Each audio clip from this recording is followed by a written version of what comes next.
The coat was heavier on the left side. That was all.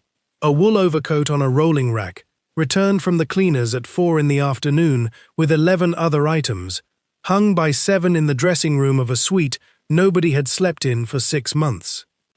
Guardsman Hale noticed it at 21 minutes past 10 that night, and he noticed it the way a man standing still for 4 hours notices anything, because there was nothing else to do but look. He was not permitted to touch it. He was not permitted to leave the junction where the grand corridor met the east wing stair. He was not permitted to speak unless a member of the household spoke to him first. Standing Order 7 listed 3 circumstances in which he could step off his post, and a coat hanging wrong was not one of them. So for 2 hours and 40 minutes, he stood where he had been told to stand, and he looked at a garment that was hanging 1/4 of an inch lower on one side than on the other. At 1 in the morning, the corridor light was switched to night setting, and Hale did something that would end his career at Windsor. He crossed the red line painted on the stone floor. What he cut out of the hem, with a pocket knife, under the stairwell light, was a key. Brass, unlabeled, old enough that the shine had gone off it and the teeth had worn soft at the edges. He did not know what it opened. It would be 9 days before he found out, and by then he would have stopped wanting to know. Because the east wing keyboard is complete. Every key on that wall has a hook, and every hook has a number, and every number appears in an inventory that is checked twice a year by 2 people who sign for it. There was no hook missing, which meant the key in Hale's glove did not open any door in that wing. And the room it did open had been recorded, in 1987, as bricked up. Before we go on, this story starts because one man noticed a coat was heavier on one side. 12 of those small signs are written down in a book called Someone Should Have Noticed. The link is in the description. The corridor settled into its nighttime quiet, the kind that was never truly silent. Somewhere below the floorboards, the heating system pushed water through pipes that had been laid before the First World War. Somewhere above, a clock mechanism advanced by 1 minute. Hale stood at the foot of the grand staircase, at the post where standing orders placed him from midnight until 4, and he listened to the building breathe around him. He was 27 years old, or he would be in March, and he had served in the King's Guard for 6 years. He knew the difference between a building that was asleep and one that was waiting. The east wing was waiting. His tunic pressed against his collarbone at the exact angle it always did. The white gloves were stiff across his knuckles. The bearskin cap sat heavy and absolute, cutting his peripheral vision to nothing, so that the world existed only in the slice of corridor directly ahead and the sounds that reached him from the left and right. He had learned in his first year to map the palace by ear, to track movement by the sequence of floorboard creaks and door latches, and the particular frequency of footsteps on stone versus footsteps on the runner carpet that stretched the length of the east corridor. He knew the sound of the king's physician, who walked with a slight drag on the left foot. He knew the sound of the night steward, who carried a ring of keys that clinked in a pattern of 3, brass on brass, then steel, then the soft chime of the silver fob that marked him as household. He knew the sound of the master of the household, who walked in shoes with leather soles that had been resoled so many times they were now thinner than the originals, and who made almost no noise at all. The master of the household had passed him 12 minutes ago. He had entered room 14. The door had closed. The key had turned from the inside. Hale had not moved. The key was still in his right hand, hidden inside the glove, pressed flat against his palm. The metal had warmed to his body temperature now, so that he could not tell where the brass stopped and his own skin began. It was a small key, unlabeled, without a tag, without the numbered paper disc that every key on the east wing board carried. He had found it sewn into the lining of a coat that had been returned from the dry cleaners at 9:15 that evening, and he had cut it out with a pocket knife under the bare bulb of the service stairwell, and now it was in his hand, and he was at his post, and the master of the household had looked at him and had not looked at him, and that was the detail Hale could not release. A man who does not look at a witness is a man who has already decided what the witness is permitted to have seen. Hale had been trained to be invisible. That was the point of the uniform, the point of the post, the point of the standing orders. A guardsman was not a person. A guardsman was a presence, a deterrent, a fixed point in the architecture. Visitors walked past him and did not meet his eyes, because meeting his eyes would be acknowledging that he had eyes, and that was not his function. The household walked past him and did not meet his eyes, because they had long since stopped registering guardsmen as men. Hale was accustomed to this. He had made his peace with it in his second year, when a visiting dignitary had used his shoulder as a coat rack, and the sergeant had told him afterward that this was, technically, within the dignitary's rights. But the master of the household was different. The master of the household noticed everything. That was his role. He knew the name of every guardsman on rotation, knew who had put in for leave, knew whose boots were worn at the heel, knew which men drank and which men prayed, and which men sent money home to mothers in towns Hale had never visited. He was the institutional memory of the building, and he had passed within 3 feet of Guardsman Hale at 12 minutes past midnight, and he had not looked at him, and he had not said good evening, and he had entered room 14 and locked the door from the inside. Someone had wanted the key to leave that room. Someone had arrived to make sure it did. Hale was 40 minutes into the second watch. The first watch ran from 8 to midnight, and he had taken it from Guardsman Davies, who had reported nothing unusual except a loose runner on the second-floor landing and a delivery from the dry cleaners that had arrived at 9:15 and had been signed for by the night steward and left on the table in the guardroom for collection. Davies had walked off toward the barracks with his collar unbuttoned and his gloves in his pocket, and Hale had stood at the foot of the grand staircase and watched the lights go out in the east corridor, one by one, and he had known nothing then of keys or coats or rooms that locked from the inside. The delivery had been waiting when he came on shift, a grey garment bag hanging from a hook in the guardroom, the kind used by the Royal Dry Cleaner on Sheet Street, with the Windsor crest printed on a paper tag and the name of the recipient written in neat blue ink, Herich, the Princess Royal. Hale had seen the bag when he signed in, had noted it the way he noted everything, and had turned his attention to the duty roster and the incident log and the keyboard that hung on the wall opposite the door. The keyboard was the first thing every guardsman checked. It was a wooden cabinet with a glass front, mounted beside the telephone, and inside it hung 47 brass keys on 47 brass hooks, each one numbered and labeled. The labels were written in a hand that had not changed in 20 years, a tight, angular script in permanent black ink on cream paper discs. Room 1, Room 2, Room 3, the cellar stair, the tower door, the linen cupboard, the china store, the garden gate. Every door in the east wing, every cupboard, every gate, every room that had a lock, was represented on that board. The standing orders were explicit. No key leaves the board without a signature in the logbook. No door is unlocked without the authorization of the master of the household or the controller. Any key found missing at the hourly check is reported immediately, in writing, on an incident form that goes directly to the sergeant and then to the captain, and then, if the key is not recovered within 30 minutes, to the comptroller's office.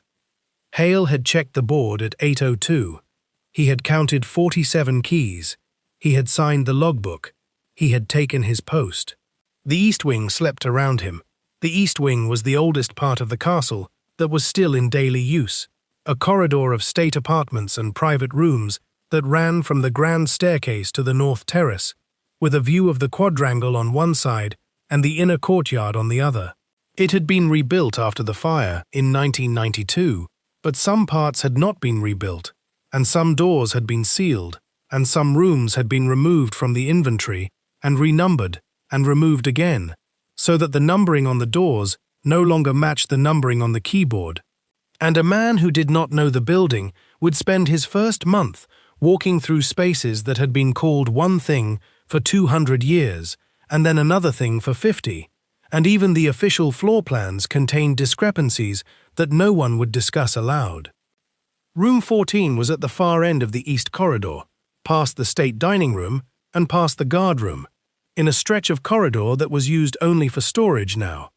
It had been listed in the inventory as a sitting room until 1987, when it had been reclassified as a storeroom and then, in the following year, removed from the active inventory entirely. The key for room 14 still hung on the board, a long brass key with a number 14 paper disc, faded to near yellow, but no one had requested it in the 6 years Hale had served. No one went to that end of the corridor unless they had business in the box room or the electrical cupboard, and even then, they went quickly. The coat had been collected from the guard room at 9:40. Hale had not seen who collected it. He had been at his post on the staircase landing, which gave him a view of the guard room door, but not the interior, and he had heard the door open and close, and the soft chime of the night steward's key fob, and then footsteps retreating toward the east corridor, and then silence.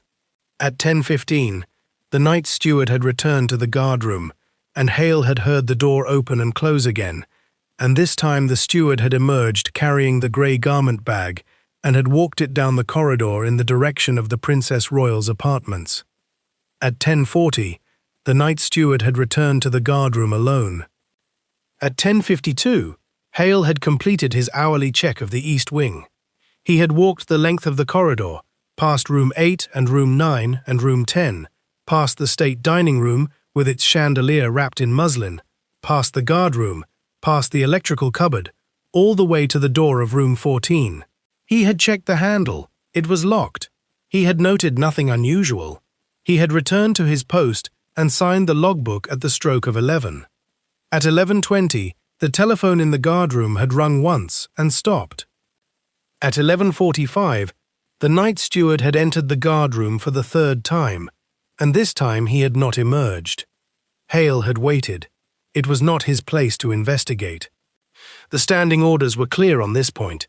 A guardsman at a fixed post does not leave that post unless relieved, unless in pursuit of an immediate and observable security breach, or unless ordered to do so by a superior. A steward who enters a room and does not leave is not a security breach. It is a steward in a room. At 11:50, the door of the guard room had opened, and the night steward had stepped into the corridor. He had been carrying something in both hands, a bundle of fabric, dark wool, folded once, then folded again, a coat. He had walked it to the service stairwell at the end of the corridor, and he had hung it on the railing, and he had stood there for a long moment with his back to the corridor, and then he had walked away in the direction of the kitchens. Hale had watched him go. He had counted to 30. He had broken his post. He had never broken his post before. Not in 6 years. Not on night watch, not on day watch, not on the long Christmas shifts when the corridors were cold and the heating system struggled and the standing orders said to remain in place until relieved, and he had once stood for 11 hours without a break because the relief guardsman had been taken ill and no one had been sent to replace him. He was not a man who broke his post, but the steward had hung a coat on a stairwell railing at 11:50 at night, and he had walked away without looking back, and Hale had counted 30 seconds, and then he had left his post and walked to the service stairwell and taken the coat down from the railing. The coat was heavy, heavier than a wool coat should be. The weight was in the hem, on the left side, a small concentrated mass that shifted when he turned the fabric over. He had run his thumb along the hem and felt something hard beneath the lining, something that was not a button and not a seam weight and not a piece of forgotten change. He had carried the coat into the service stairwell, into the cold stone alcove beneath the bare bulb, and he had taken out his pocket knife and cut the stitching. He had cut carefully. He had been taught to sew in his first year by a sergeant who believed that a guardsman who could not repair his own uniform was a guardsman who would be written up for slovenliness within a month, and he knew how to remove stitching without damaging the fabric. He had opened a 3-inch slit along the inner hem, and he had reached inside, and his fingers had closed around a small brass key. It was warm from the lining. He stood there with the coat over his arm, and the key in his palm, and the bare bulb buzzing faintly above his head. And he looked at the key, and he did not understand it. It was not a room key. The wards were too short, the bit too narrow. It was the kind of key that opened a box, a cabinet, a drawer. It was unlabeled. It had no tag, no number, no paper disc. Somebody had sewn it into the lining of a coat that had been returned from the dry cleaners at 9:15, and somebody had hung that coat on a stairwell railing at 11:50, and somebody had walked away without looking back. Hale had put the key in his glove. He had carried the coat back to the guardroom and hung it on a hook and closed the door. He had returned to his post. He had resumed his position at the foot of the grand staircase, and his heart had been beating in a way that it had not beaten since his first year, when he had still been afraid of the dark. At 12 minutes past midnight, the master of the household had walked the length of the east corridor, and he had passed within 3 feet of Guardsman Hale, and he had not looked at him, and he had not said good evening, and he had entered room 14 and locked the door from the inside. Hale stood at his post. The key burned against his palm. The heating system pushed water through pipes that had been laid before the First World War. The clock mechanism advanced by 1 minute. The east wing breathed around him, and he listened to the silence beyond the locked door of room 14, and he understood that the coat and the key and the steward and the master were all parts of a thing he did not yet see clearly, a shape moving beneath the surface of the night. And the only evidence he had was a small brass key with wards that were wrong for a door, and he was not permitted to speak, and he was not permitted to leave his post, and the man who outranked everyone in the building except the king himself had just locked himself inside a room that the inventory said was bricked up in 1987. Hale had checked that inventory. Every guardsman had. It was part of the briefing for the East Wing post, a yellowing document kept in a plastic sleeve in the guardroom, listing every room by number and purpose and status. Room 14 was listed as B13 in the 1987 amendment, decommissioned, wall sealed, no access. There was a countersignature at the bottom of the page, a name in careful blue ink, C. Parker Bowles. Hale had seen that name every time he opened the file, and he had never thought about it, because guardsmen did not think about the names on old documents. They thought about the keyboard, and the standing orders, and the hourly checks. But C. Parker Bowles had countersigned the closure of a room in 1987, and C. Parker Bowles was now the Queen, and the room that had been sealed on her signature was not sealed, and the master of the household was inside it, and the key was in Hale's hand, and he could not move. He heard the door of room 14 open. It was a soft sound, the latch releasing with a click that travelled down the empty corridor like a stone dropped into still water. Then the door closed again, and footsteps began, slow and deliberate, the thin leather soles of the master's shoes on the runner carpet. Hale stood rigid at his post, his eyes fixed on the middle distance where the grand staircase rose into darkness, and he did not turn his head. The footsteps grew louder. They passed the guardroom. They passed the state dining room. They approached the foot of the staircase.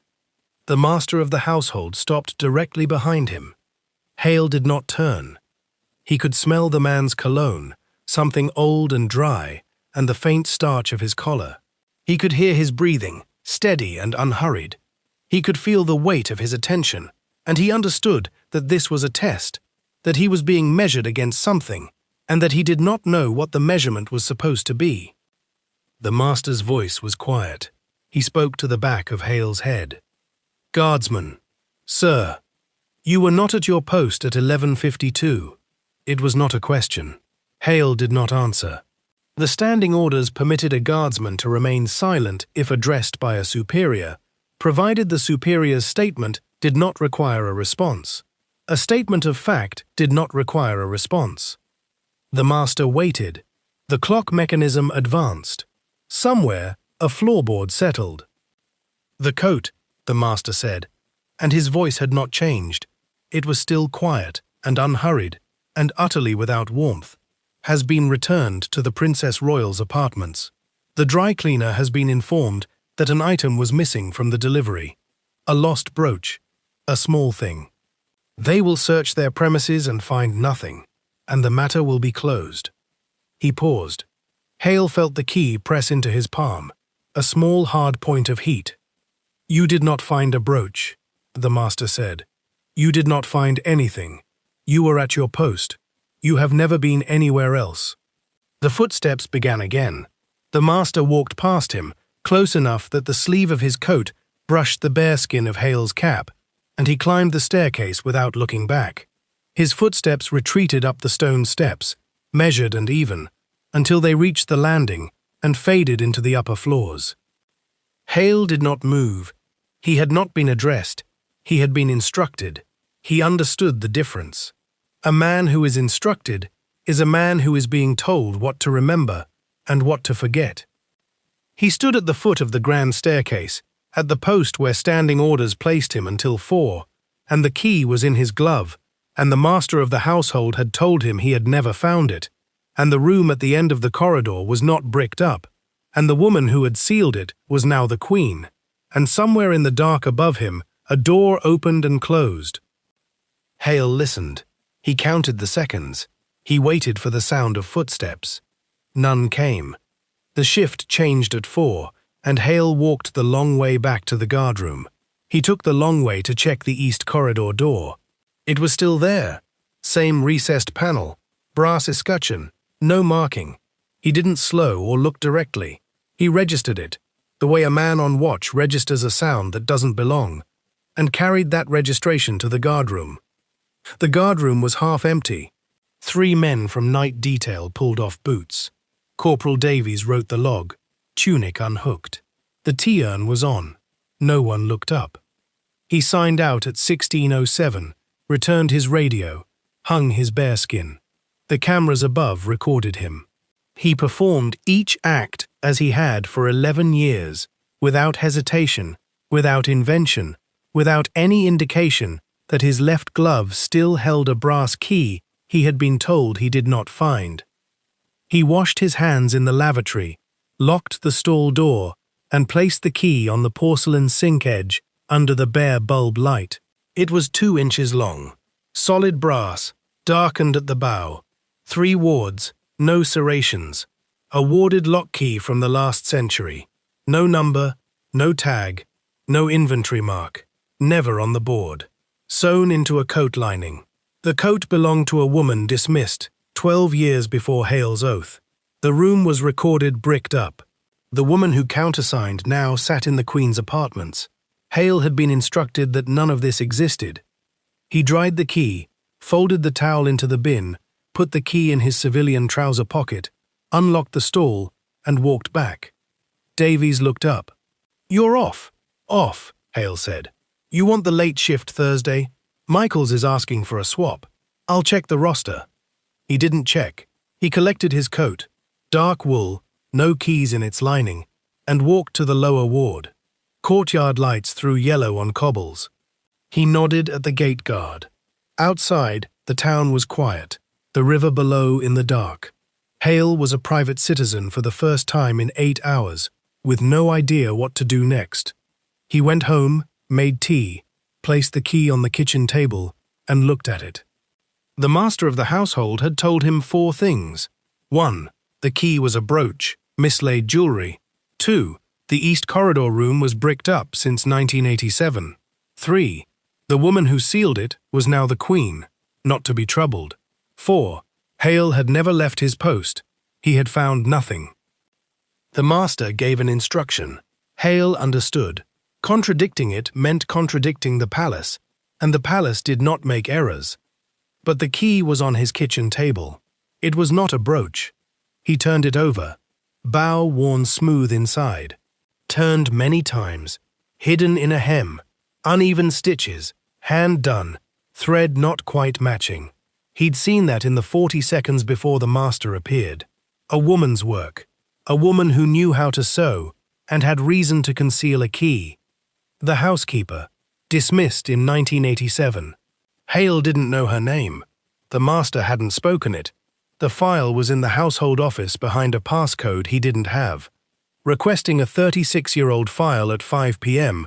would land him before the master by 5:15. He could not ask, not look, not speak. But the coat had come from somewhere. The coat had been cleaned, collected, returned. Somewhere, someone signed for it. a delivery book, a signature, a thing a man could follow without asking. He pocketed the key, finished his tea, went to bed. He lay in the dark listening to the October wind, thinking about the coat, the cleaning tag.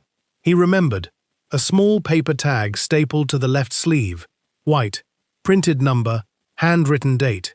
He'd seen it when he found the weight, hadn't read it.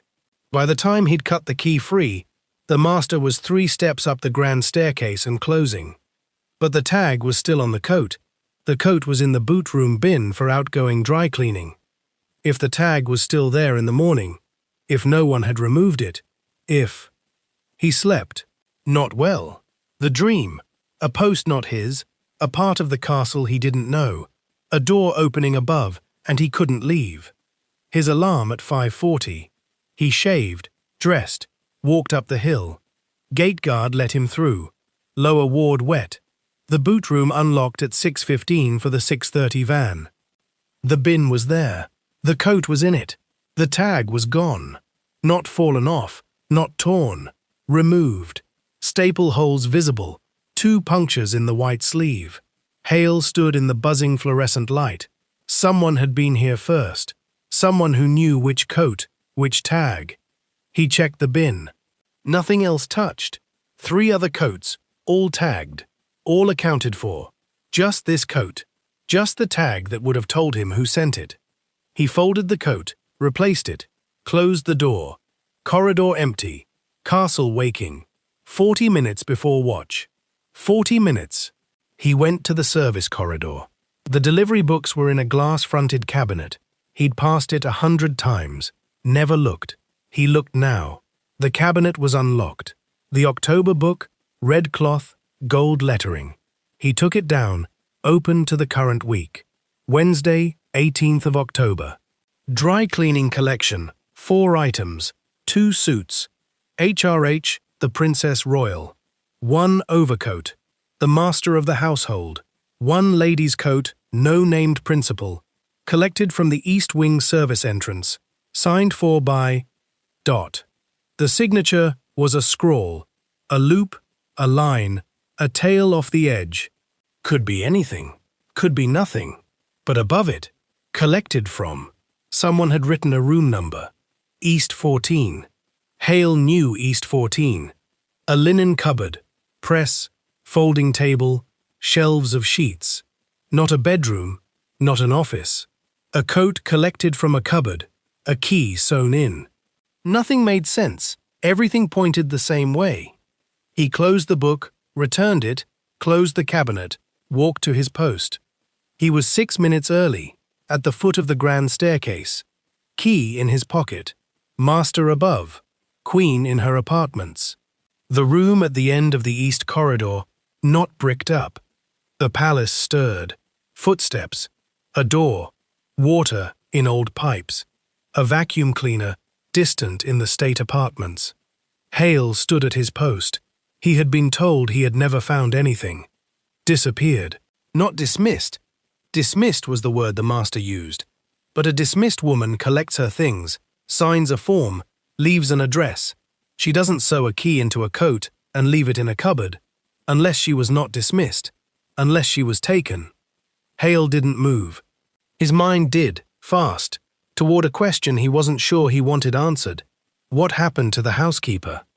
But the master had given him that long, weighing look, and Hale had seen not authority. It was fear. The master of the household was afraid of a brass key, and a man afraid of a key knows what it opens. The vacuum cleaner stopped.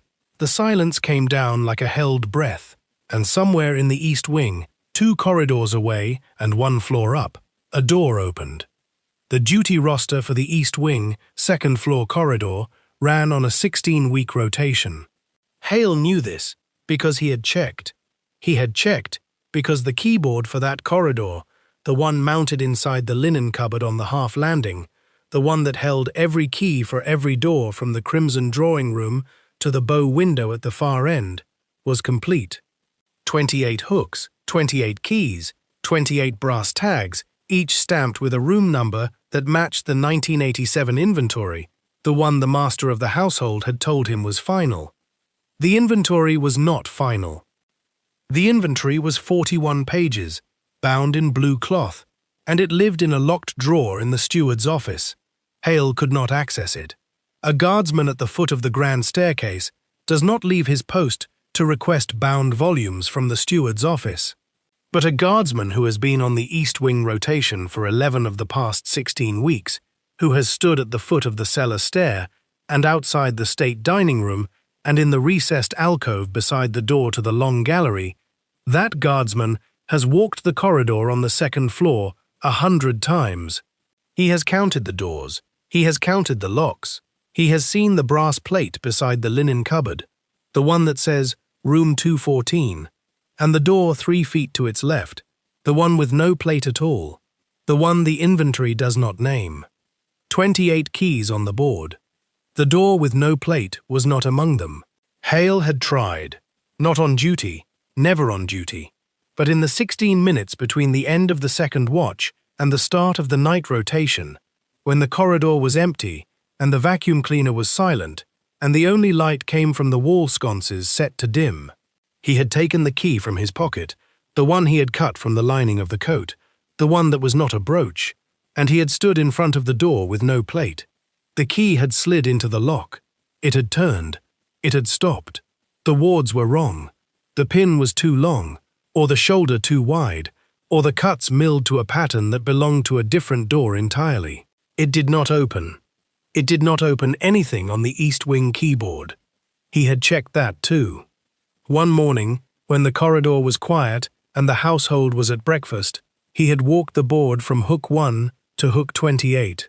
He had taken each key from its tag, compared the barrel, the bow, the bit, the shoulder, ward patterns, pin count, the length from collar to tip. He had done it methodically, the way he had been taught to field strip a rifle, the way he had been taught to read a patrol map. The key he had found did not match any of them. It was not a duplicate. It was not a spare. It was an orphan. A key to no door in the East Wing, cut to a pattern that did not appear on the board, for a lock that, according to the inventory, did not exist. And yet the door was there. Hale stood at the foot of the grand staircase, 41 minutes into the third watch, and he was thinking about the housekeeper, the one who had been dismissed, the one whose forwarding address sat on a form in a file in a drawer somewhere in the steward's office, unless it did not, unless the form was blank, unless there had been no forwarding address, because there had been no dismissal, because the housekeeper had not left but been taken, and the key had not been forgotten but hidden, sewn into the lining of a coat that was never meant to be sent to the cleaners, that was never meant to be found, that was never meant to surface 37 years later in the hands of a guardsman who had been instructed to forget he had ever seen it. The master of the household had given him that instruction in the guardroom, under the light, with the key on the table between them. You have never been anywhere but your post, guardsman. You have never seen this key. It is a brooch, and it has been returned to its owner. Hale had nodded. A guardsman does not argue with the master of the household, but a guardsman also keeps a log, and in the log, the pocket notebook he carried in the left breast of his tunic, beneath the gold braid, he had written the date, the time, and the exact words the master had used. He had written down the inventory reference the master had cited, the one that said the room was bricked up in 1987. And then he had gone to the duty sergeant and requested, politely, as a matter of professional curiosity, the shift logs for the month of March 1987. The shift logs were not available. They had been archived, the sergeant said, transferred to off-site storage. He did not know where. He did not know who had authorized the transfer.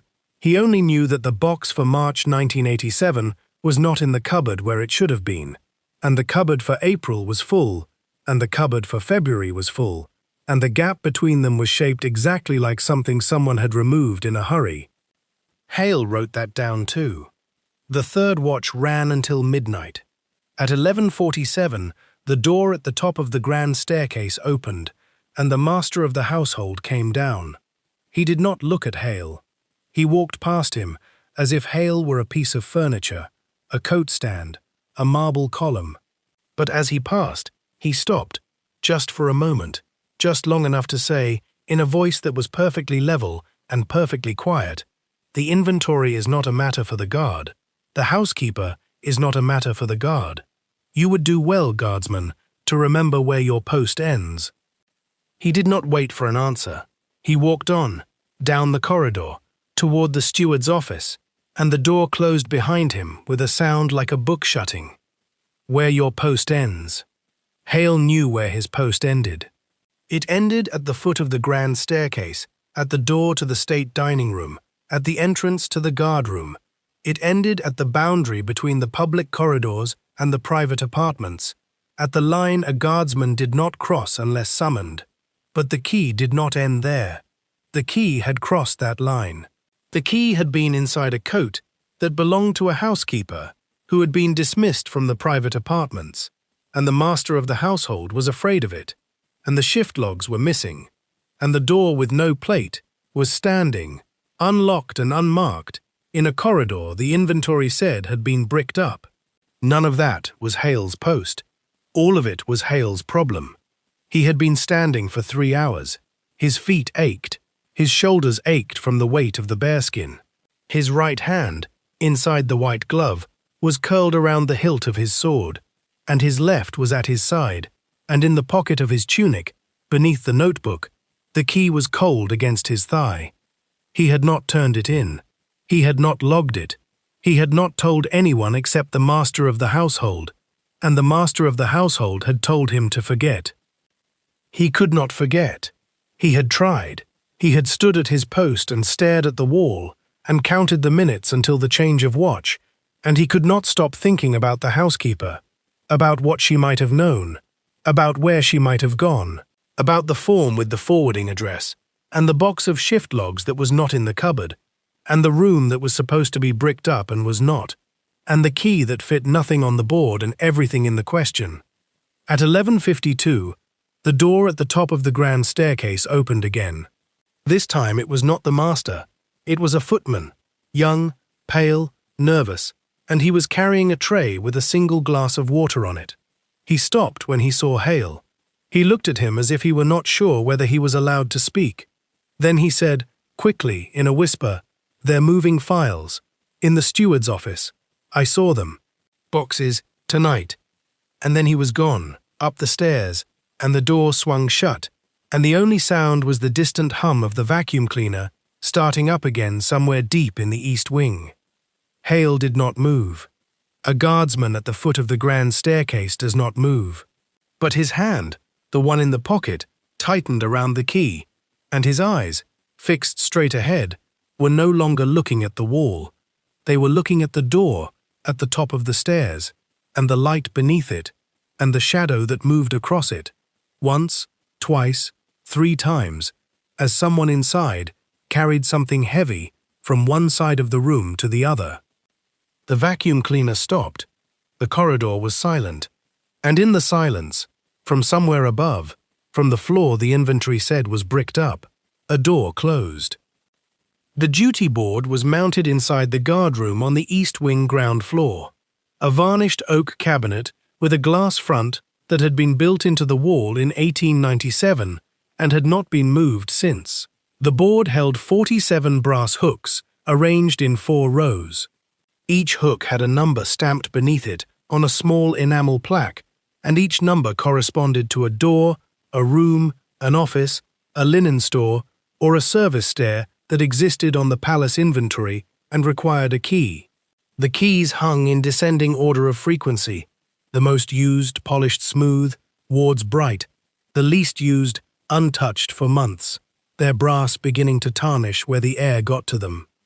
Hale came off watch at 4. He did not go to his quarters. He did not go to the mess. He walked to the guard room with the key still in his pocket, and he did not remove it until he stood before the board, glass door open, 47 hooks in front of him, corridor behind him empty. The guard room smelled of furniture wax and the faint electrical warmth of the duty monitor. A mug on the radiator read, "World's Best Dad." Not Hale's, unknown, there all week unmoved. In a palace, Nothing moves unless someone decides it should. He took the key from his pocket. He laid it on the shelf beneath the board. The first thing he did was count the hooks. He did this twice. 47 hooks, 47 keys. The board was complete. No empty hook, no missing tag. Whatever door this key opened, it was not a door the board recognized. The second thing he did was compare the key to the others. He held it up beside a door key from the East Wing residential corridor, room 14, a guest suite occupied twice in the past year. The brass was similar in weight and color, but the ward pattern differed. The key from his pocket was shorter in the barrel, the cuts deeper, more deliberate, as if for a lock more complex than a simple pin arrangement. He compared it to a service key from the linen stores, stamped with a number, 23. The key from the coat had no number, no stamp, no marking of any kind. He compared it to the key for the steward's office, the strong room, the cellar stair. The door at the top of the grand staircase, the one the inventory said was bricked up, the one whose number did not appear on the board at all, because a door that is bricked up does not require a key, and a room that does not exist does not require a number. None of them matched. He stood at the board for a long time. A guardsman is not forbidden from the guardroom off duty, or from inspecting the keyboard, or from asking questions, provided he asks the right person, at the right time, in the right way. But Hale had been a guardsman long enough to know that the right person was not always the person who would answer, and the right time was not always now, and the right way sometimes meant not asking at all. He closed the glass door. He put the key back in his pocket.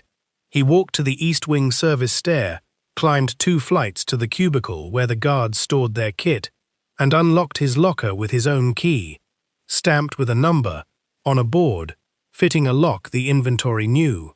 He took out the pocket notebook every guardsman was issued on his first day of duty. The notebook was small, black, cloth cover, a thin elastic band holding it shut. The pages were unlined. He had used it sparingly. Dates, postings, the occasional note about a door left unsecured, or a window needing a new latch. He had never used it for anything that could not be read aloud in an inquiry. He sat on the bench beside his locker and opened the notebook to the first clean page. He wrote the date. He wrote the time, 0412. He wrote, "Key found in coat lining, brass, unmarked. Fits no door on East Wing board. Board is complete, 47 keys, 47 hooks." He paused. Then he added, "Light beneath the door at the top of the grand staircase, 0355. Door closed from inside." He closed the notebook. He put it back in his locker. He locked the locker. Then he sat a moment, listening to the building settle, old timbers creaking, the distant tick of a clock in the state apartments, the low vibration of heating pipes laid before his grandfather was born. He knew the standing orders. A guardsman who finds an anomaly reports to the duty officer, who records it in the night log. The night log is reviewed by the captain of the King's Guard at 0700. If the captain escalates, it goes into the daybook, seen by the master of the household, who decides what the king is told. That was the procedure. That was the chain. Hale knew it cold.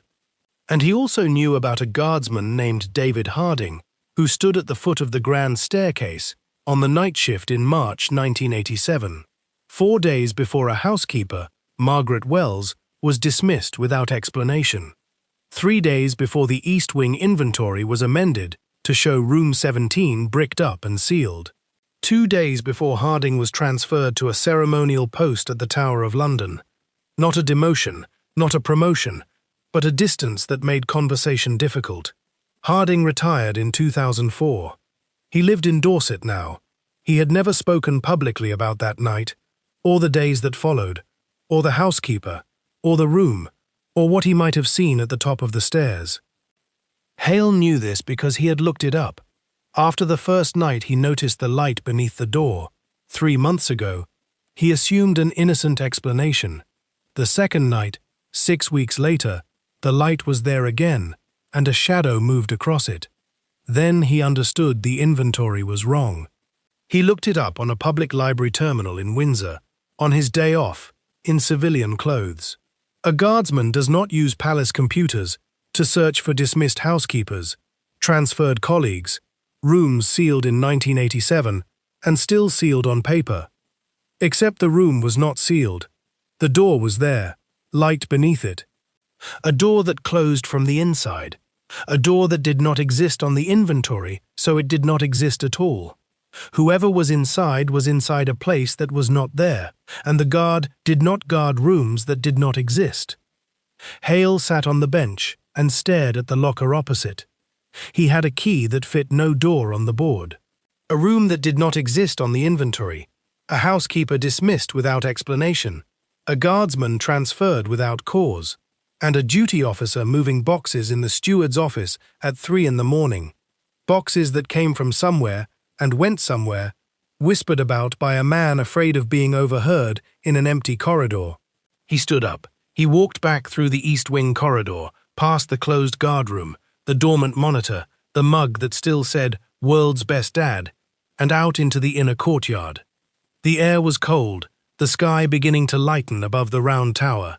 In a few hours the public would file through, walk past the foot of the grand staircase, and never know the door at the top did not exist, or that someone had carried heavy things across a sealed room in the small hours, or that a guardsman had a key in his pocket and a question he could not ask. The flag above the round tower was beginning to stir in the first wind of the morning. The palace was waking up. He was 40 minutes into the second watch, at the foot of the cellar stair, where standing orders placed him until 4, and the key was still in his pocket. It had been there for 6 hours. He had felt it against his thigh through every corridor rotation, every stationary post, every moment of the long grey dawn. He had stood at the door of the guardroom and watched the duty sergeant initial the logbook, and he had said nothing. Now the palace was waking up, and he had a decision to make. Not about whether to report it. That decision had been made the moment he cut the lining open and felt the weight of it. The key existed. It opened something that was not supposed to be opened. A guardsman did not put that in his locker and forget about it. The decision was how. Form I-7 was a single sheet of buff-colored paper, completed in triplicate. Top copy to the duty sergeant. Second to the captain of the Queen's Guard. Third to the master of the household's office. Filed in a grey cabinet and never seen again. He had completed 4 in 3 years. 1 for a broken window latch. 1 for a collapsed tourist. 1 for a smell of gas. 1 for a door found unsecured at the end of the east corridor, the door to the room that was not a room, which he had pulled shut and checked twice, and reported because that was procedure, and the report had been initialed, and he had heard nothing more. He had not thought about that report in months. He was thinking about it now. Form I-7 had a box for the nature of the incident. 6 options: security breach, property damage, injury to a member of the public, injury to a member of staff, fire or flood, other, with a single ruled line beneath it, a key sewn into the lining of a coat, a key that did not fit any of the 47 doors on the East Wing keyboard, a key cut to a pattern that did not match any of the 86 keys in the palace inventory. What box did you tick for that? He had checked the keyboard before the sun was fully up. A locked glass-fronted cabinet with 47 numbered hooks. He had counted them twice, touching each one, left to right, top row to bottom. 47. The board was complete. The key in his pocket was number 48. A guardsman observed and reported, and the report went up the chain, and the chain made decisions. That was the whole system. But what happened when the report did not fit the form? What happened when the thing you were reporting was not a breach, and not a damage, and not an injury, and not a fire, and not a flood, and not the sort of other that anyone had ever had to write on a ruled line before? He stood at the foot of the cellar stair and thought about the door that was not a door, the light beneath it at 2:30 in the morning, the footsteps and the weight, and the sound of something heavy being set down on a wooden floor in a room that was supposed to be bricked up. The inventory recorded that the room at the head of the grand staircase had been sealed in 1987. He thought about a housekeeper who had been dismissed in 1987. He did not know her name. He knew only what everyone in the household knew, which was that a housekeeper had been dismissed in the autumn of 1987, and that no one talked about it, and that the room at the head of the grand staircase had been closed at the same time. No one had ever told him this. You knew it the way you knew that the king took his breakfast at 8, and that you did not ask about the room at the head of the stairs. He had not asked. He was asking now. Sergeant Blythe came down the cellar stair at 10 minutes past the hour. He had been at Windsor for 26 years and had a face like a closed door. He looked at Hale, and Hale looked at him. "Sergeant." Blythe stopped. "What is it, Hale?" "I need to report something."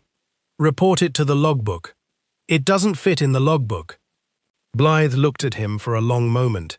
He knew when a guardsman had been standing at the foot of a stairwell for 40 minutes with his mouth shut and his mind working and his hand in his pocket.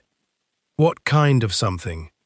Hale took the key from his pocket and held it out on the flat of his palm. Blythe looked at it. He did not touch it. "Where did you get that?"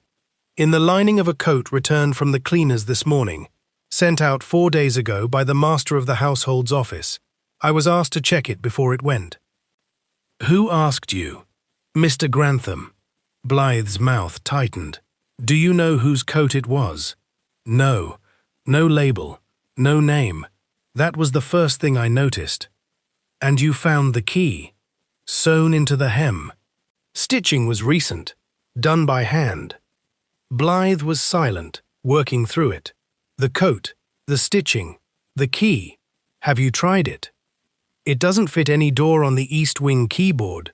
The board is complete. I counted twice. This key is number 48. Blythe looked at him. "Are you telling me that someone hid a key in a coat sent to the cleaners, and that key does not fit any door in the east wing, and the board is complete, and you have no idea what it opens?" "That is what I am telling you." "Then what you are telling me is that you have found a key that does not exist." "I have found a key that should not exist." Blythe did not take the key. He did not ask to examine it. He simply stood with his hands at his sides and said, "Put it away." "Sergeant, put it away, Guardsman Hale. Put it in your pocket and keep it there until someone who is not me tells you what to do with it." "Who?" "That is not your question to ask." "Then whose question is it?" The silence stretched.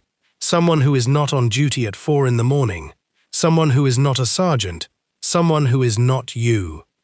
He turned and walked back up the cellar stair. His footsteps echoed on the stone, and Hale was left standing with the key in his hand and the bulb humming overhead.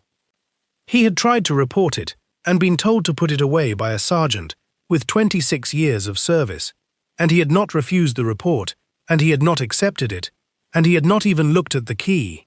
He had simply made it disappear, the way you made things disappear in a palace that had been standing for 1,000 years and had learned how to swallow things whole. The key was heavy in his hand. He put it back in his pocket, buttoned the pocket shut, and resumed his post until the bell in the curfew tower struck the hour and the next watch came to relieve him. He walked back through the east wing corridor, past the guardroom, past the door that was not a door. Morning light was coming through the tall windows, and the portraits stared down with the blank, indifferent eyes of the dead. At the end of the corridor he stopped. He turned. He looked back at the door. Panelled oak with a brass handle and a number above the lintel, the number that was not in the inventory. It had been closed for 37 years.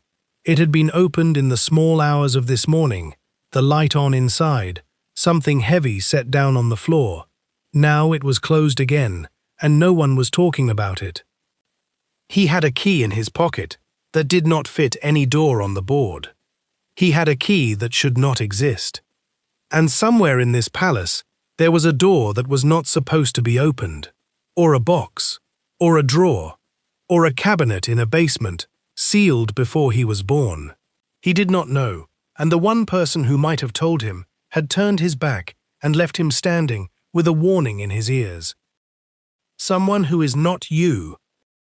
He walked out into the inner courtyard. The flag was flying, the public gates would open in 3 hours, and the state apartments would fill with tourists who would look up at the portraits and the gilded ceilings and never see the door at the top. No one, except the people who opened it in the middle of the night, when the palace was sleeping and the cameras were off. He crossed to the guard room. The duty sergeant had gone. The logbook was open. The monitor showed the east corridor, empty and still. The mug that said "World's Best Dad" was still where he had left it, cold, the tea long gone. He sat down. He took out his notebook. He wrote, "Key, 48th, does not fit any east wing door. Board complete." Sergeant Blythe refused to take the report, refused to examine the object, instructed me to wait for someone who is not him and not me. He closed the notebook. He put it in his locker. And then he did something not in standing orders and not in any of the 4 Forms I-7 he had ever filed. He took his phone from his locker and opened the contacts and scrolled down to a name he had never called, a name pressed into his palm on his first day at Windsor by a sergeant who was no longer here. "If you ever find something that doesn't fit the form, call this number. Do not tell anyone you have it." He looked at the number. He looked at the door. He heard footsteps, heavy and deliberate, on the floor above. He was 43 minutes into a sleep shift he had not taken, sitting on the wooden bench in the guard's locker room beneath the east corridor, when the footsteps stopped directly outside the door. 2 knocks, hard, deliberate, not a question. Hale stood. He opened the door. The man on the other side was not a sergeant. He was not anyone Hale had seen on the east wing rotation.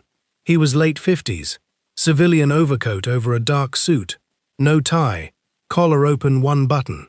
He carried a leather satchel that had been new around the time Hale was born, and he carried it the way a man carries something he does not trust to anyone else. "You called," the man said. It was not a question.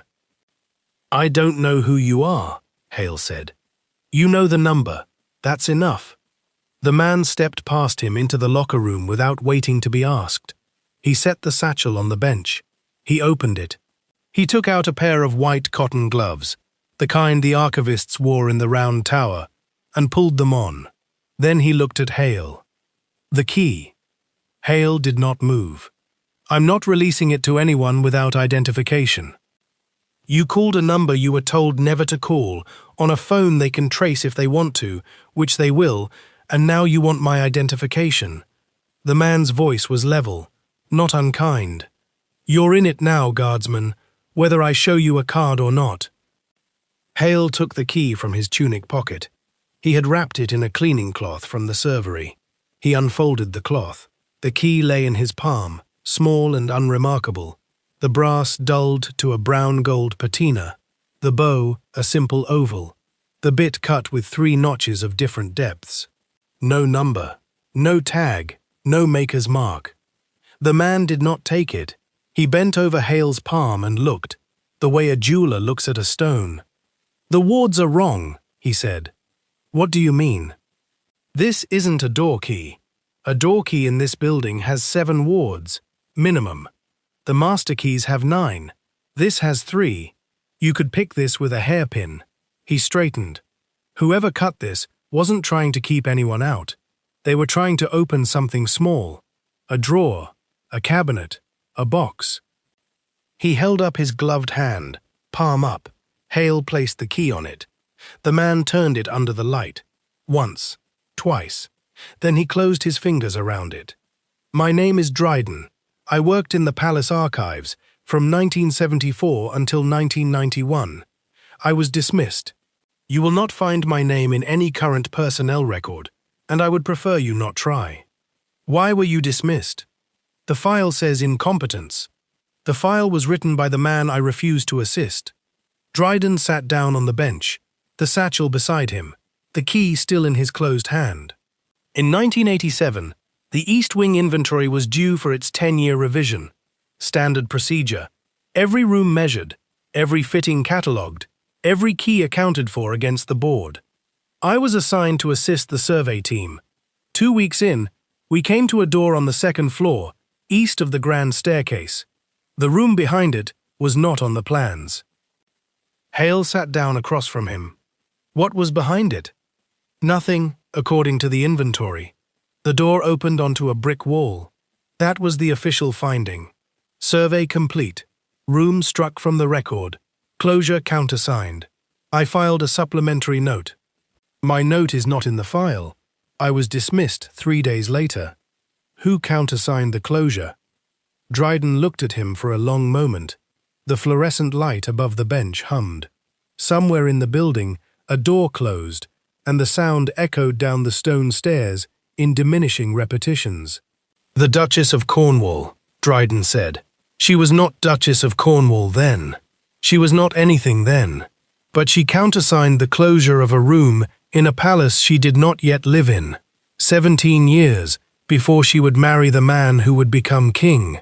Does that strike you as unusual, guardsman?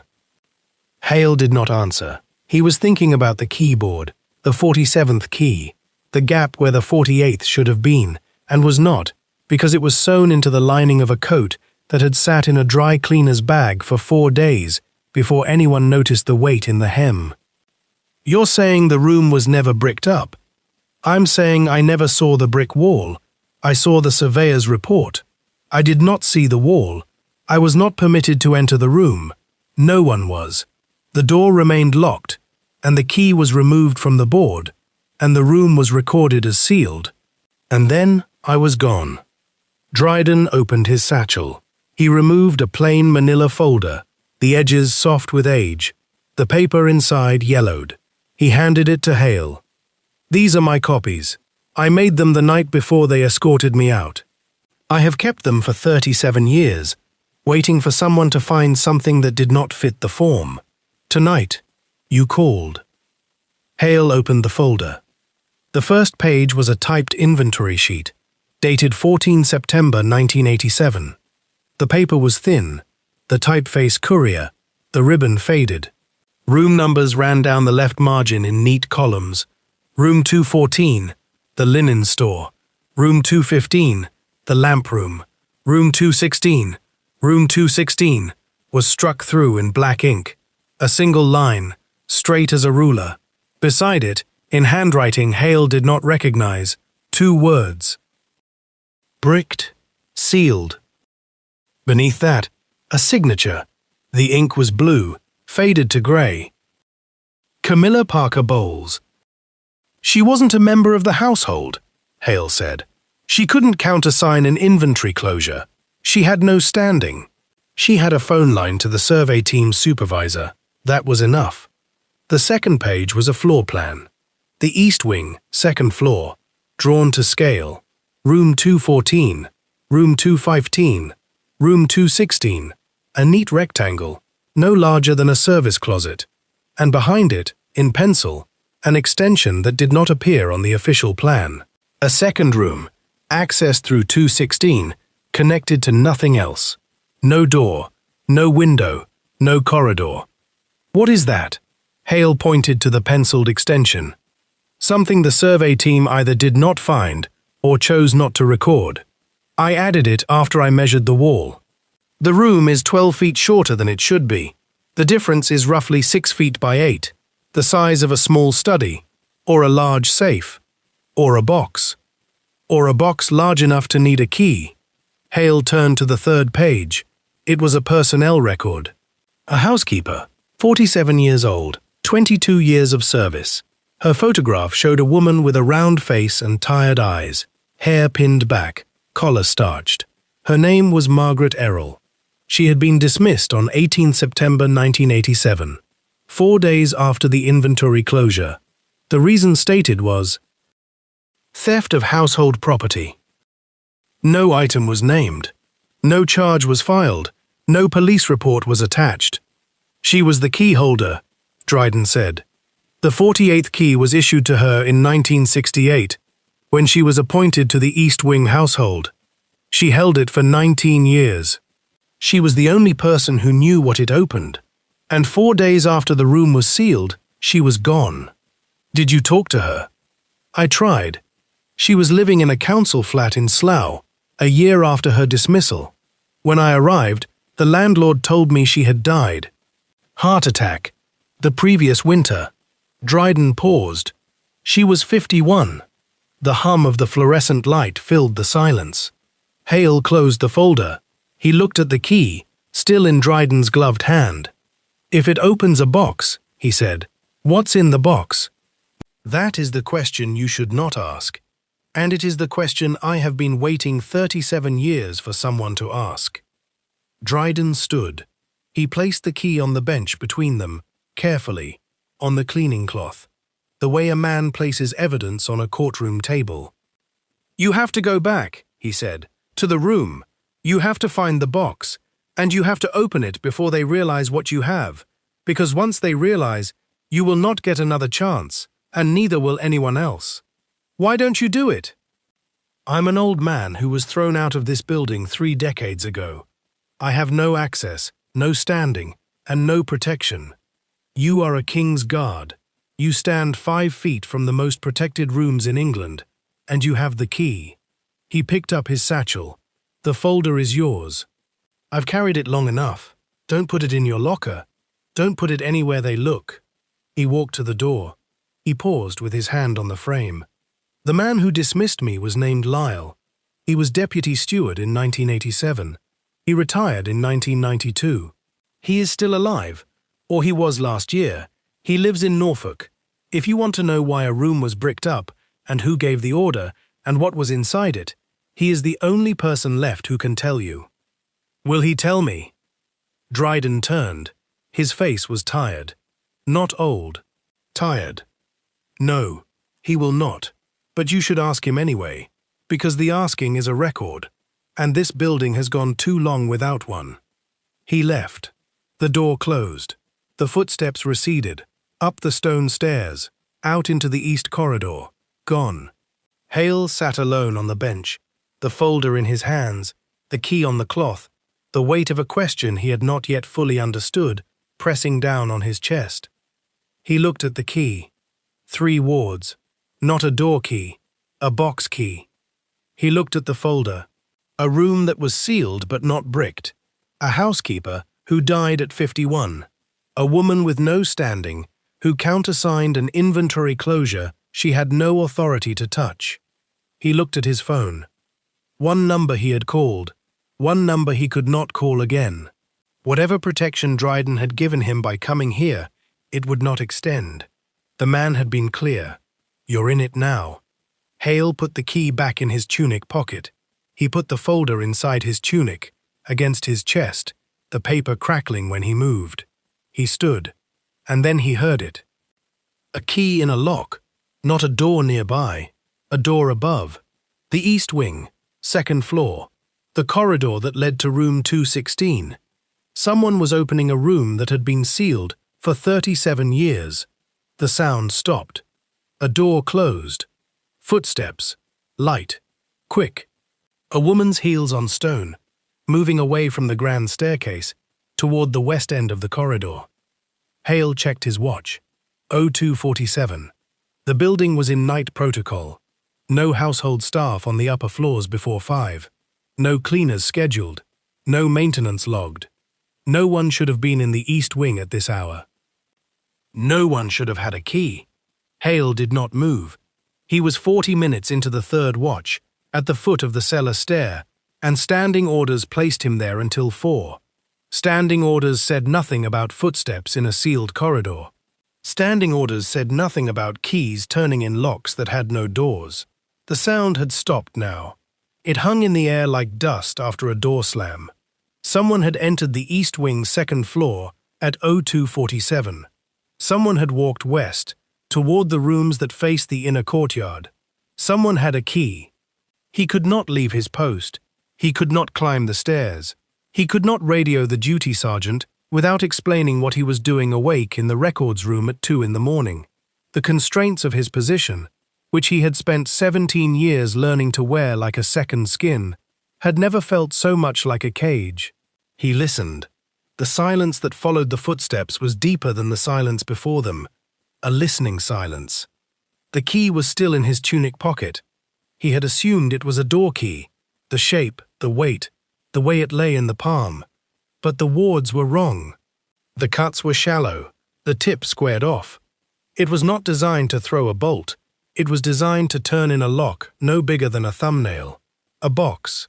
The key had been cut for a strong box, a deed chest, a dispatch case, something small enough to be carried, something small enough to be hidden.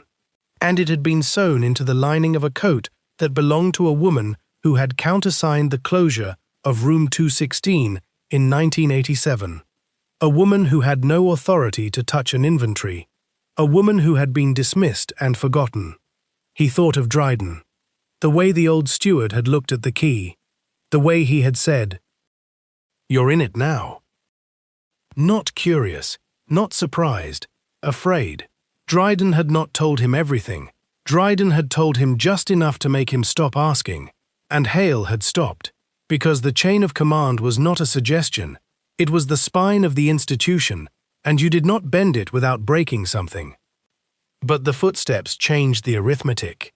Inside knowledge. Whoever had entered the east wing knew the watch rotations, knew when the foot patrol passed the grand staircase, knew exactly how long the gap was. Hale reached into his tunic and pulled out the key. Under the low light of the cellar passage, it was just a piece of brass, unmarked, unnumbered. He turned it over. The bow was plain, no crest, no cipher, but along the edge, so faint he had missed it a dozen times, were 3 letters scratched by hand. WB. He did not know what they stood for, but he knew someone who would. The duty roster was pinned in the guardroom, 20 paces from his post. 20 paces he was not permitted to take. A sentry at the cellar stair did not leave the cellar stair until relieved, except in the event of fire, flood, or direct order from a commissioned officer. Curiosity was not on the list. He put the key back in his pocket, and then he did something he had never done in 17 years of service. He took out his phone and sent a text message to a number that was not on the duty contact sheet. 4 words. It would cost him his post if it was ever read by the wrong eyes. But the wrong eyes were already in the building. The message read, "Who was on duty the night she left?" He sent it to Sergeant Mackey, retired, who had been duty sergeant at Windsor for 11 years and now lived in a flat in Eton with a view of the river and a memory that had never once failed a former guardsman who bought him a pint. The question was now in the world, and once a question was in the world, it could not be called back. The silence from the east wing continued. 0309. A door closed. Not a heavy door. A light door that fit its frame so well the sound was a click. Footsteps again. Moving east, toward the staircase. Toward him. He straightened his tunic. Set his face to the expression a sentry wears when he has seen nothing, heard nothing, knows nothing. The footsteps reached the top of the grand staircase. They paused. 10 seconds. 15. As if the person at the top of the stairs was looking down into the darkness, trying to determine whether the shadow at the bottom was a guard or just the shape of the building. Then the footsteps turned. Not down the stairs. Away. Toward the service stair that led to the ground floor kitchens. The kitchen stair was off camera. Not on the night protocol patrol route. A deliberate gap, or an oversight, and Hale was no longer sure which was more dangerous to assume. The footsteps faded. His hand rested on his tunic, over the place where the folder sat against his chest. The paper was warm now, body heat. He thought about the housekeeper, Margaret Walsh, dismissed in 1987, dead at 51. A woman who had signed her name to a document that closed a room, and then been removed from the household so quietly that no one had thought to ask why a housekeeper was countersigning inventory forms at all. Housekeepers did not countersign inventory closures. That signature belonged to the steward, or the surveyor of the Queen's works, or a crown clerk with 30 years of service. Not a housekeeper, not a woman who had started as a junior maid at 19 and worked her way up to a small office behind the linen store. Unless she was signing as something else. A witness. a guarantor, a person who knew what was in that room and could be trusted to stay silent. If that was true, her dismissal was not a disciplinary matter. It was a severance, paid off with a reference that mentioned nothing about room 216 and a final month's wages that arrived by post the day after she left. Hale had found the coat in a bundle of returns from the dry cleaners, but he had not asked who had sent it. The coat had no name tag, no label, just a repair ticket pinned to the sleeve, and the repair ticket had a date, October 12, 3 weeks ago. Someone had sent a dead woman's coat to be cleaned and repaired. Someone had paid for it. Someone had signed for it when it came back. The household log would have the name. The household log was kept in the steward's office, and the steward's office was locked at night. But the copy that went to the accounts office was kept in a drawer that was not always locked, because the accounts clerk was 72 years old and had been forgetting to lock it since 2014, 0314. Guardsman Collier passed the foot of the cellar stair at 0315 exactly. Hale gave the standard nod. Collier walked on toward the guardroom without breaking stride. The system was intact. The system had seen nothing. The system was wrong. 0320. Hale's phone buzzed. A text from Mackie. The old sergeant kept his phone by the bed after all. The message was 3 words. Bring the file. Some of you will recognize more in this than you expected to. That is exactly why these were written down. 12 stories, 12 signs, 1 book. Someone should have noticed. The link is in the description. Guardsman Hale did not move. The text sat on the screen. 3 words that had no place in his phone at 3:20 in the morning. Bring the file. An instruction from a retired sergeant who had trained him 14 years ago and who, until 90 minutes earlier, Hale had believed was asleep in Windsor town. He deleted the message. He did not know why, except that it felt like evidence of something he had not yet decided to do. 0322. The foot patrol was gone. The cellar stair spiraled down into darkness behind him, and above him the east wing stretched toward the state apartments, and his post was here, at the foot of the stair, where standing orders placed him until 4. Standing orders also placed the key in his pocket. He had not logged it.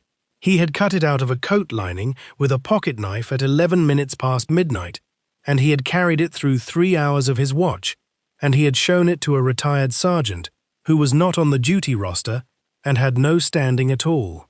3 breaches of the code of conduct. 4, if you counted the photograph. Mackie would wait. Mackie had waited 17 years. The file would still be there at 4, when the watch changed and Hale could walk to the accounts office without leaving a post unmanned. But Collier would be off duty at 4. Collier had the accounts office key because the night guard carried the full east wing ring, and at 4, Collier would hand the ring to the day guard and go home. And the file Mackie wanted was in a drawer that the accounts clerk forgot to lock. 2 paths. 1. Wait until 4. Find the drawer locked, because the one night the 72-year-old clerk remembered to turn the key was the night God, or the universe, decided to remind him. Ask Collier for the key. Collier would log the request, because Collier logged everything. The request would go into the night log. The night log went to the captain before breakfast. Path 1 ended with Hale in the captain's office at 8, explaining why he had entered a locked office off duty to retrieve a household log he had no authority to read. 2. Go now. Leave the post. Abandonment. A guard abandons his post when he leaves it for any reason other than a direct order or an immediate threat to life or property. The penalty was reassignment. At worst, dismissal and loss of pension, and Hale was 32 with 11 years of service and a pension that vested in 9 more. He had never left a post. In 11 years, he had never once been anything other than exactly where the roster said he would be. 0324. 14 minutes until the next foot patrol passed this stair. 14 minutes before anyone would see that the post at the cellar stair was unmanned. The math was cold and simple and wrong. Hale stepped off the post. He walked north, away from the guardroom, toward the grand staircase and the short corridor beyond it that led to the administrative wing. His pace was the pace of a guard walking a corridor for a legitimate reason, not hurrying, not creeping. A man who belonged exactly where he was. The accounts office was at the end of a corridor that nobody walked at 3 in the morning because there was nothing there worth guarding. The ledgers were not gold. The receipts were not state secrets. The office had a lock installed in 1982 and a filing cabinet installed in 1967 and a clerk employed since 1974 who had been forgetting to lock the bottom drawer since 2014 because the bottom drawer stuck. Arthur Phelps, 72, had told maintenance 3 times, and maintenance had come once and said the runner was on order, and that was 8 years ago, and the runner was still on order, and Arthur Phelps had stopped locking the drawer. Hale knew this because Collier told him. Collier had a head for systems and a tongue for gossip, and the sticking drawer was one of his favorite stories, told over tea and toast, a small institutional comedy about palace maintenance and the pace at which things were fixed. Hale had laughed at it twice. He was not laughing now. The accounts office door was older than he remembered, the wood dark with a century of polish, the brass handle worn thin where 2 generations of clerks had gripped it. He tried the handle. Locked.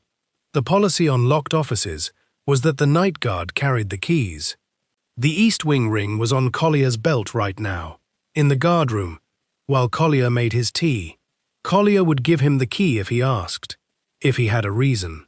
Hale did not have a reason that he could say aloud. He stood in the corridor and calculated. 7 minutes since he had left the post. 7 minutes until the foot patrol found nothing at the cellar stair but air and silence and a duty roster with Hale's name on it.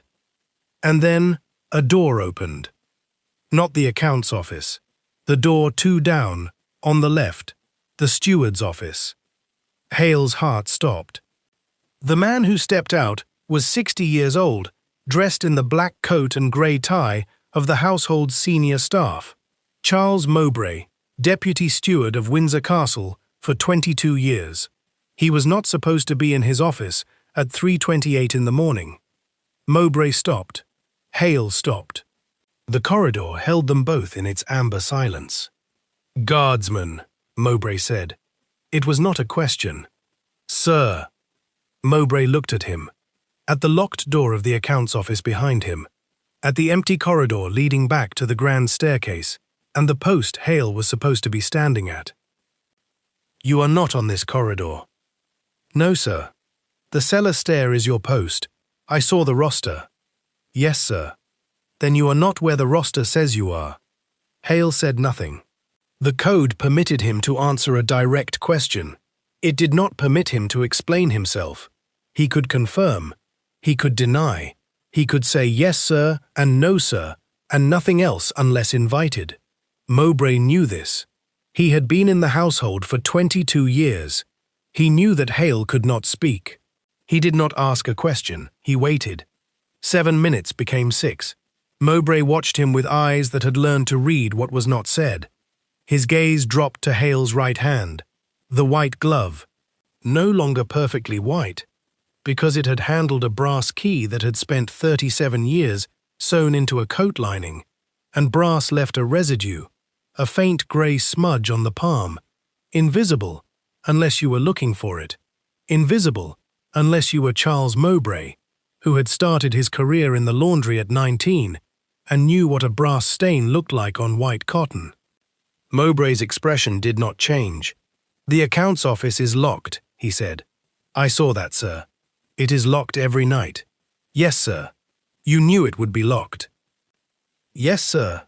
And you came anyway." Hale said nothing. Mowbray held the silence for a long moment. Then he reached into his coat and withdrew a key ring. 2 keys. One for the steward's office. One for the accounts office, because the deputy steward was one of 3 people in the castle, with a master key to the administrative wing, and Hale had forgotten that, had not even thought of it, fixed as he was on the sticking drawer and Collier's tea and the 14-minute window. Mowbray unlocked the door. 5 minutes, he said. I will be in my office. If you are still here at 3:35, I will call the captain. He did not ask what Hale wanted. He did not ask why. He unlocked the door and stepped back, and his face was empty, and his eyes were not. The question hung in the air between them, unasked and enormous. Hale did not answer it. He could not. And Mowbray had chosen not to ask, had chosen to give him 5 minutes and a blind eye and an unlocked door. That was worse than a question. A question could be refused. A gift could not. Hale stepped into the accounts office.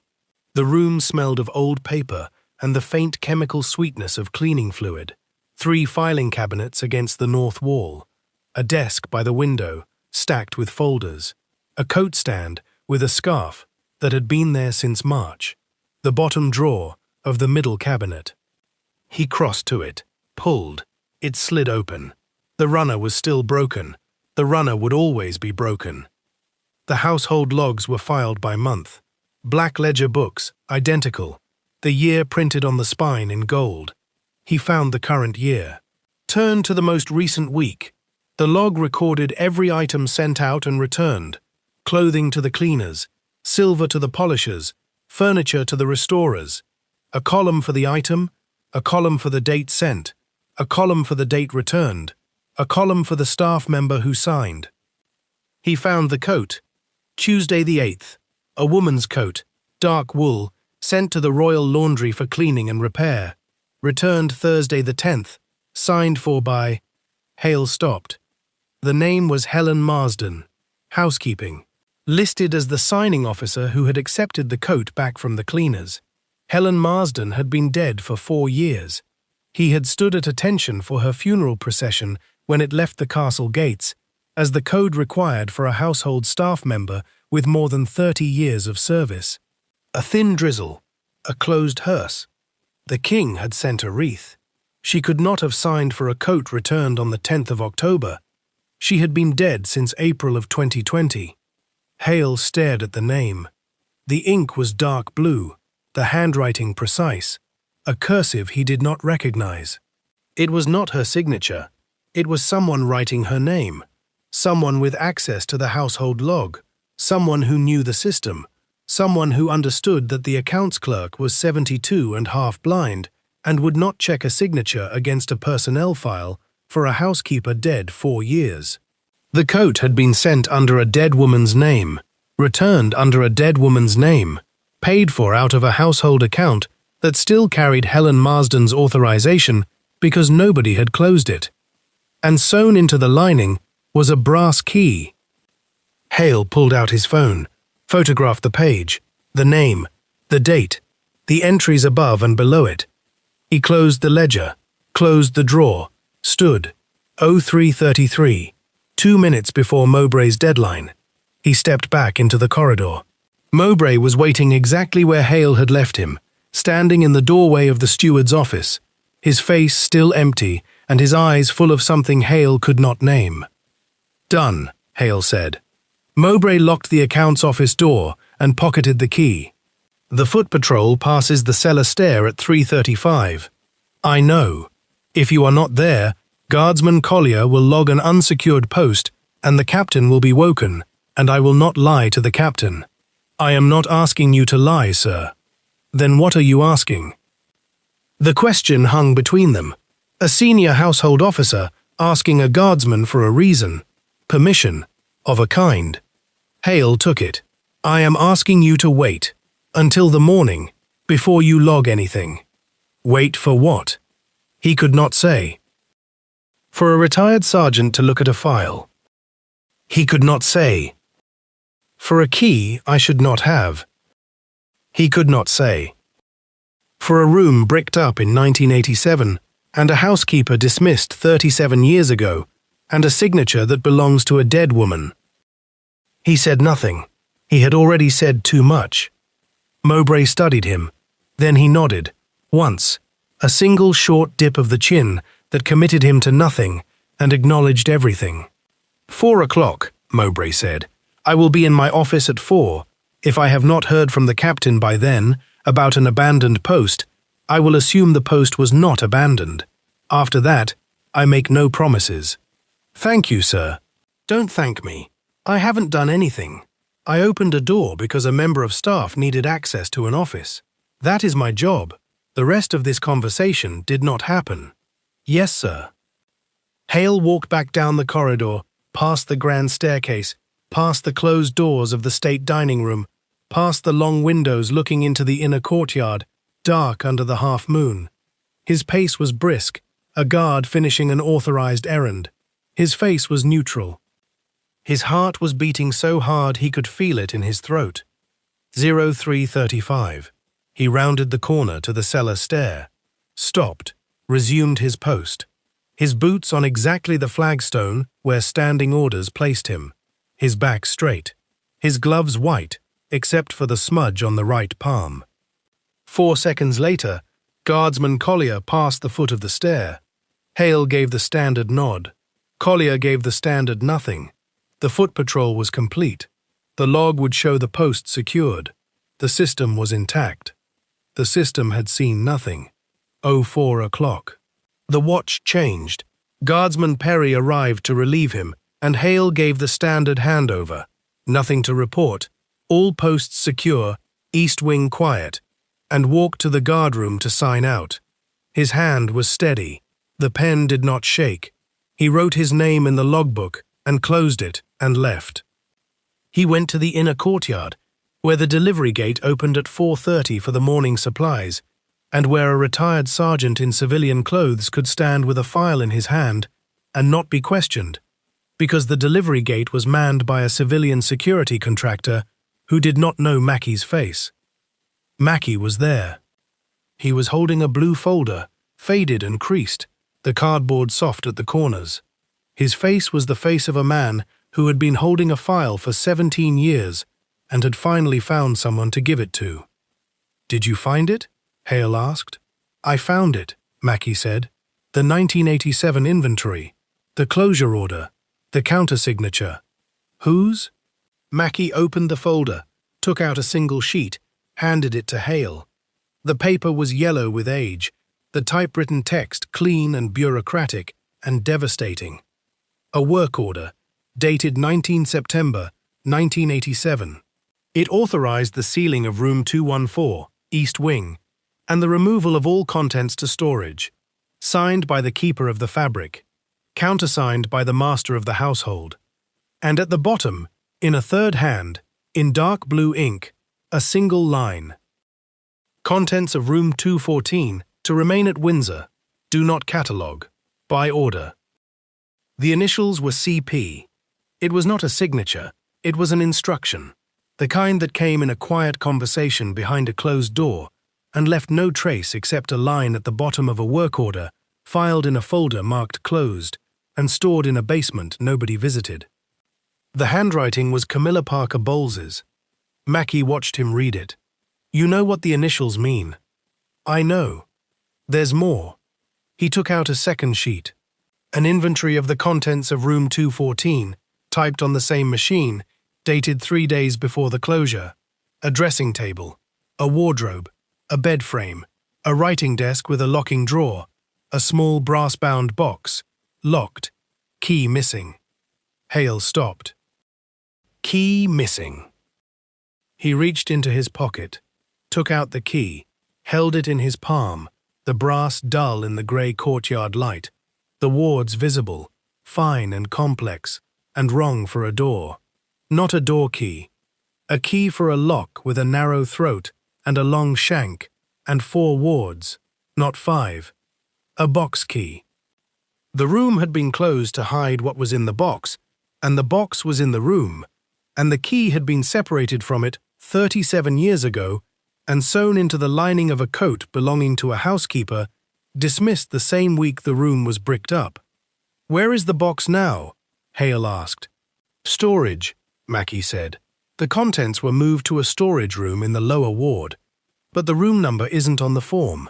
It's blank. Someone took it off the record." "Can we find it?"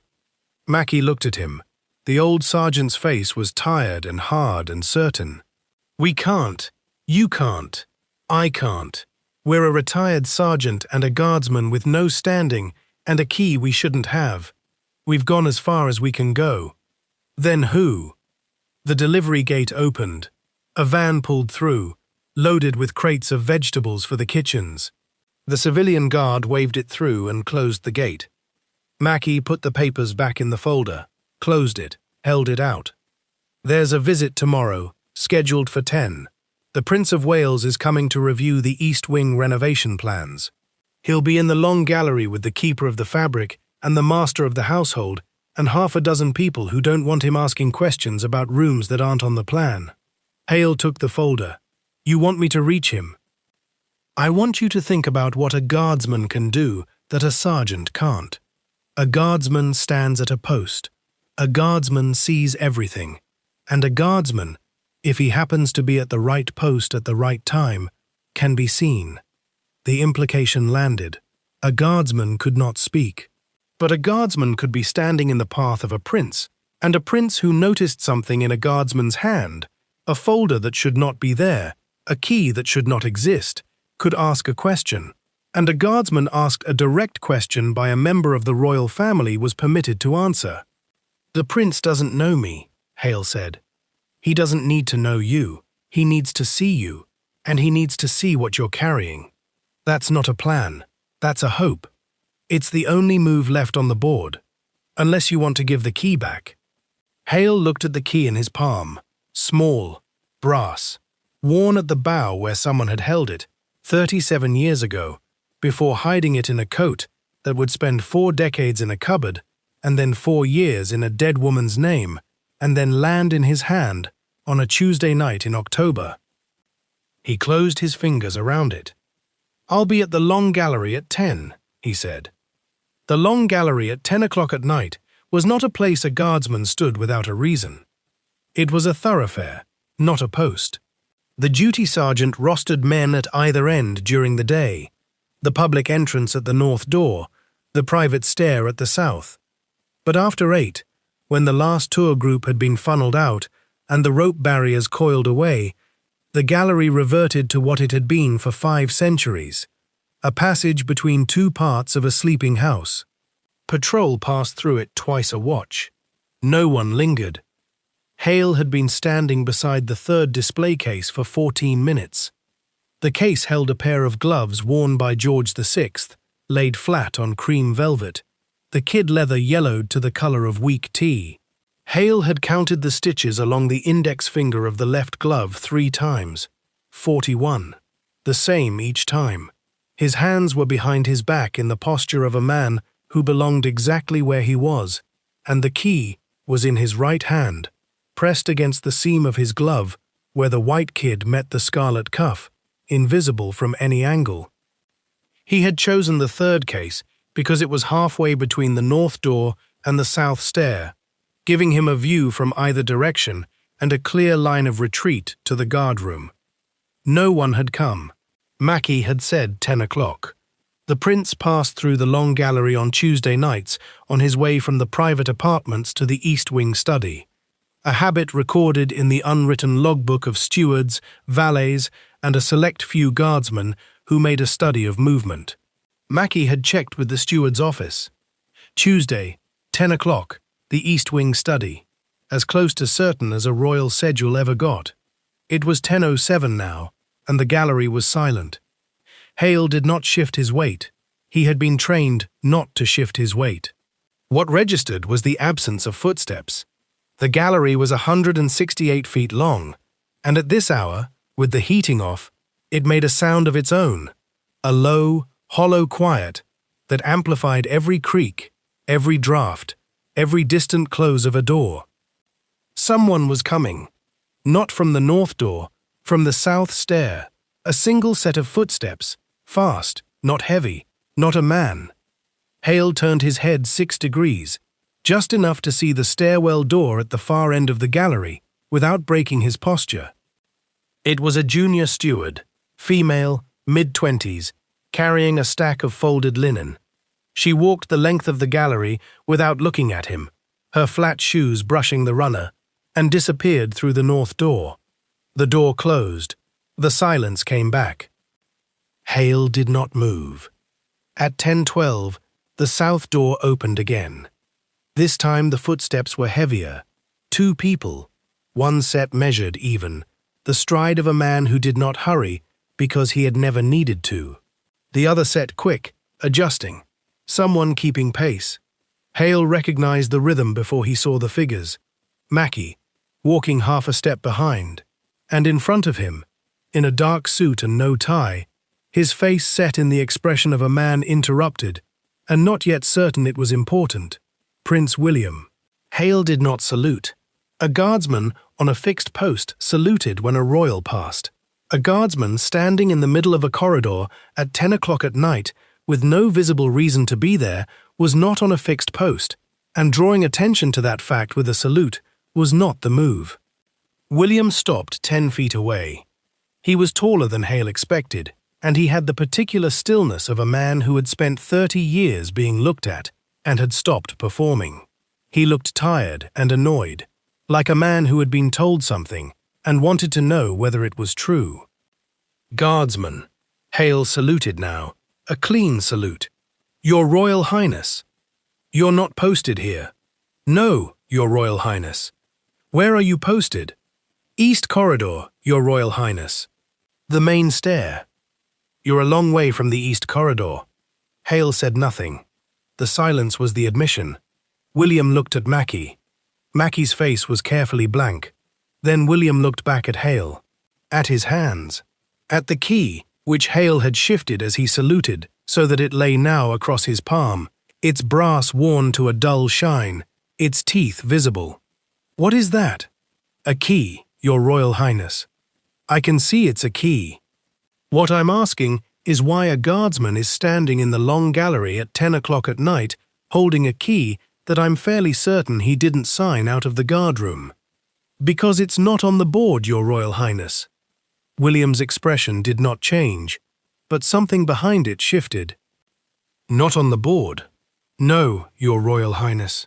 Every key in the castle is on the board. Hale held the key out on his flat palm. He did not speak again. William stepped forward. He did not take the key. He looked at it. The bow, worn smooth at one edge from repeated use. The wards, cut in a pattern that was not standard for any door lock in the east wing. The brass itself, darkened with age but not corroded. A key that had been kept somewhere dry, somewhere airless, somewhere it had not been meant to be found. Where did you get this? The lining of a coat, Your Royal Highness. A coat. A coat returned from the cleaners. It was bundled with a consignment for the East Wing household. The steward's office logged it in on Thursday last. I was asked to check the consignment after the duty sergeant noticed a discrepancy in the count. Who asked you? The duty sergeant, Your Royal Highness. Sergeant Mackie. William glanced at Mackie again. Mackie's posture was straighter, formal, the posture of a man who had made a decision and was prepared to answer for it. William held his gaze, then turned back to Hale. What kind of discrepancy? 1 coat too many, Your Royal Highness. The cleaners sent back 17. The manifest said 16. The extra coat had no label, no owner's name, and no record of when it was sent out. It was opened for inspection. The key was sewn into the hem. Sewn? With cotton thread, Your Royal Highness. The stitches were old. The coat itself is 40 years old at minimum. The label inside is from a tailor that closed in 1985. William was still now, the kind of still that meant he was thinking fast, rearranging facts. You've tried it. Your Royal Highness. The key. You've tried it in the East Wing doors. I tried it in the doors on the East Wing keyboard, Your Royal Highness. It fits none of them. You're telling me there's a door in the East Wing that isn't on the keyboard. I'm telling you the key does not fit any door that is on the keyboard. William's jaw tightened. He had walked into the gallery expecting a minor breach of protocol. He was now in front of something else entirely. How many doors does the East Wing have? According to the current inventory, Your Royal Highness, 43. According to the current inventory. Yes, Your Royal Highness. And you've checked all 43. I have. And the key fits none of them. It fits none of them. The silence that followed was longer, not the silence of thinking, but of remembering something he wished he hadn't. William turned to Mackie. Who else knows about this? Guardsman Hale, myself, and the duty steward, who logged the consignment. Your Royal Highness. He was told the coat was being returned to the lost property store. He was not told why. The duty sergeant, informed that an irregularity was found and referred to the chain of command, not informed of the nature, and the steward who sent the consignment to the cleaners in the first place. Mackie paused. The consignment was sent by a member of the household staff who is no longer in service. It was in storage for 4 years before being dispatched. The steward who sent it is dead. Yes, Your Royal Highness. William absorbed this. His hands came together behind his back. Who countersigned the closure of the room? Hale had not mentioned a room. The prince had asked who countersigned the closure, as though he already knew, as though he had always known. Mackie answered. The inventory records a room in the East Wing that was closed in 1987, Your Royal Highness. Sealed. The notation says, bricked up. The closure was authorized by the then household comptroller and countersigned by the housekeeper. The housekeeper, a Mrs. Ida Vance, Your Royal Highness. Dismissed from service 3 days after the closure was recorded. There is no record of the reason for dismissal. There is no record of Mrs. Vance after 1987. There is no record of what was in the room.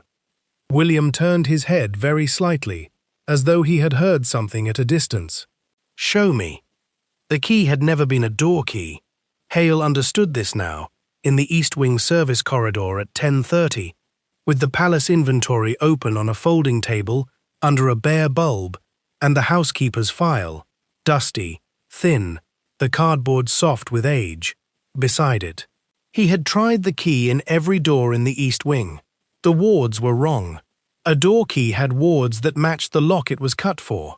This key had a box pattern, shorter shank, different ward configuration, the bow worn at the edge where someone had turned it in a lock that was not set into a door. It opens a box, William said. He was not asking. He was stating a fact, with the certainty of someone who knew that houses like this had as many boxes as doors, and a box in a bricked-up room was a box no one had wanted found. Does the inventory list the box? Hale pulled the inventory toward him. Leather-bound, cream pages, copperplate entries. The East Wing section ran from page 47 to 74. Every room, every fixture, every piece of furniture listed. A room by its location code, with no description, no contents, and a single line. Closed, 14 March 1987. Sealed. No further access. Below that, in different ink, bricked in, 17 March 1987. And the signature, Ida Vance. There's no box in the inventory, Hale said. There's nothing in the inventory for that room at all. The entry before the closure is from 1968. A set of curtains, a writing desk, 2 chairs, a lamp. After that, nothing. If there was a box in that room, it was never recorded. Because the inventory was taken after the room was closed. Or because someone removed it from the inventory before the room was closed. William looked at him, assessing. The prince had a sharp ear for the people who didn't tell him what he wanted to hear. Hale was one of those people now. He hadn't wanted to be one. Who removed what from the inventory, William said, is what we're going to find out. The household steward, Bannock, had been in service at Windsor for 32 years, with the face of a man who kept secrets and slept perfectly well. He was woken at 10:45 and told to report to the East Wing service corridor, and he did so without surprise, as if being summoned by a prince at that hour was simply part of palace life. Mrs. Vance, William said, what do you know about her? Mrs. Vance was dismissed from service in March of 1987, Your Royal Highness. I know when she was dismissed. I want to know why. There is no record of the reason in the household files. I'm not asking you what the files say. I'm asking you what you know. Bannock hesitated. The matter was handled by the household comptroller. I was a junior footman at the time. I was not privy to the details. But you heard things. I heard that Mrs. Vance had been found in a part of the castle where she had no reason to be. A part of the east wing that was restricted. Restricted by whom? I was not told, Your Royal Highness. By whom, Mr. Bannock? The steward's face went blank. By Her Majesty the Queen, Your Royal Highness. My grandmother ordered a room sealed. Bannock said nothing. His silence was the answer. William turned away and walked to the end of the service corridor, where the wall was bare plaster, interrupted by a single closed door.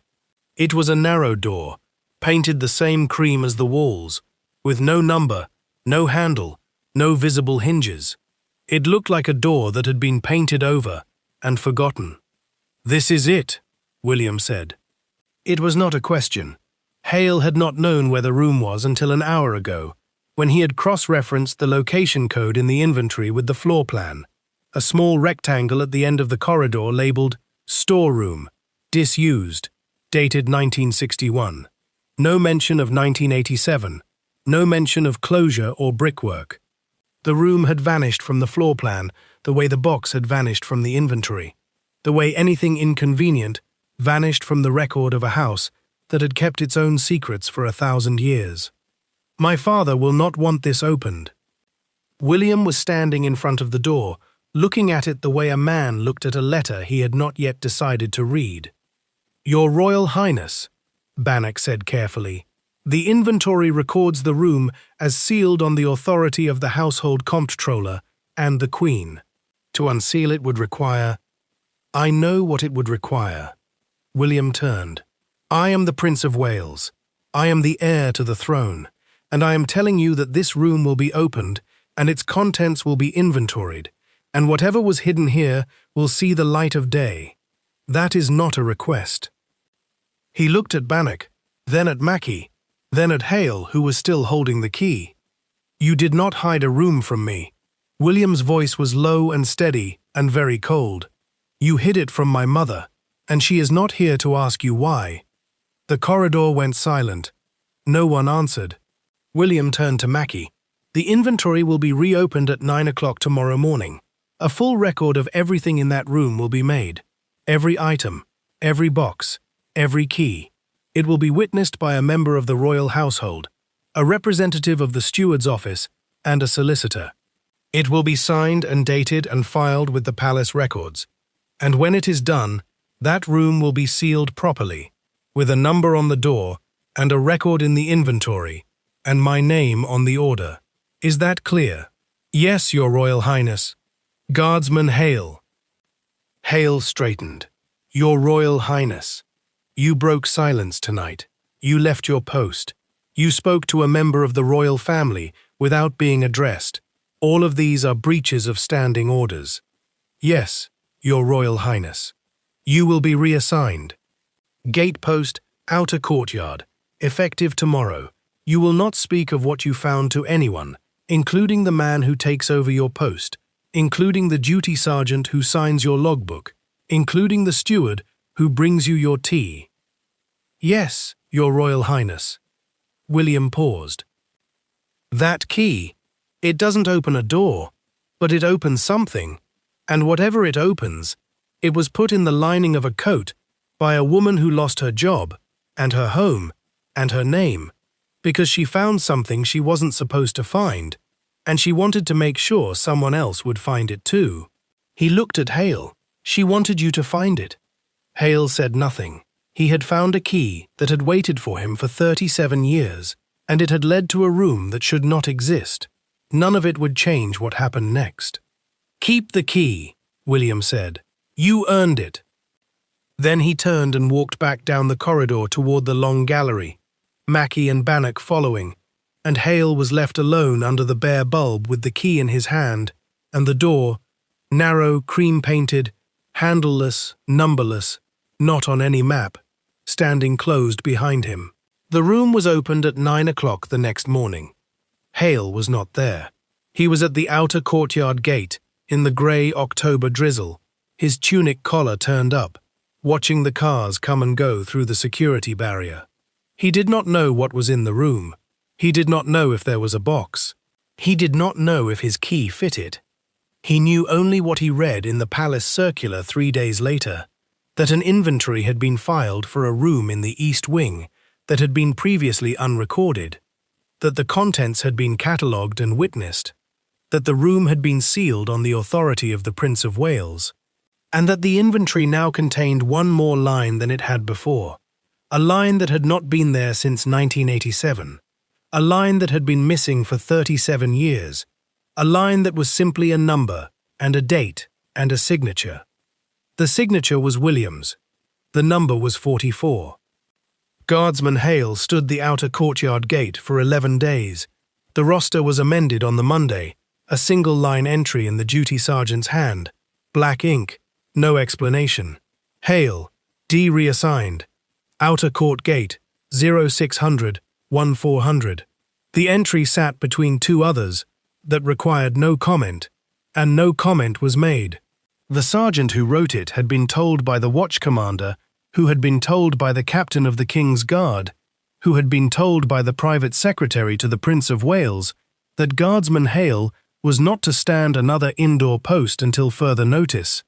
The reason was not recorded. The reason was understood. The outer courtyard gate was a two-man post in winter, but for 11 days the roster showed only Hale and a rotation of corporals who did not speak to him beyond the handover. They arrived 4 minutes early. They took the logbook. They said, "Stand easy," and they did not meet his eye. Hale walked back to the barracks through the tradesman's entrance each afternoon at 2, his tunic dark across the shoulders from the drizzle, and he did not stop at the keyboard, and he did not walk the east corridor, and he did not look up at the windows.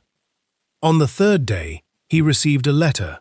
It was placed on the gatepost beside his left hand between the changing of the traffic lights at 11:40 and the arrival of the midday supply van.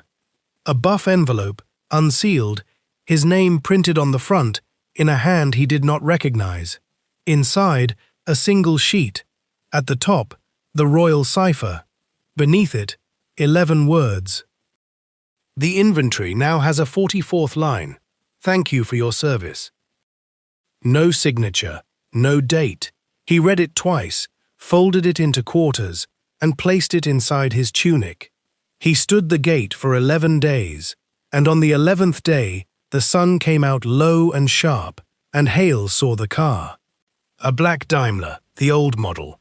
It pulled up at the visitor's entrance at 10 minutes past 9, and the driver opened the rear door, and the woman who stepped onto the gravel was 70 years old and wore a grey wool coat and carried no handbag. Her hair was pinned back in the way that women of a certain generation pinned back their hair.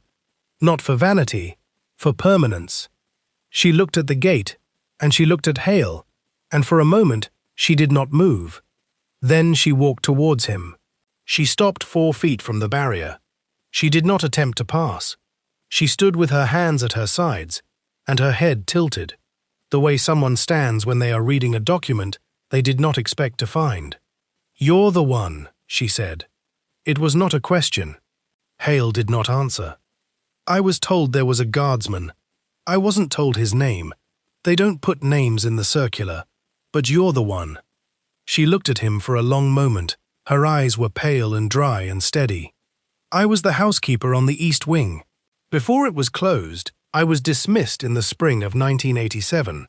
I was given no reason that was written down.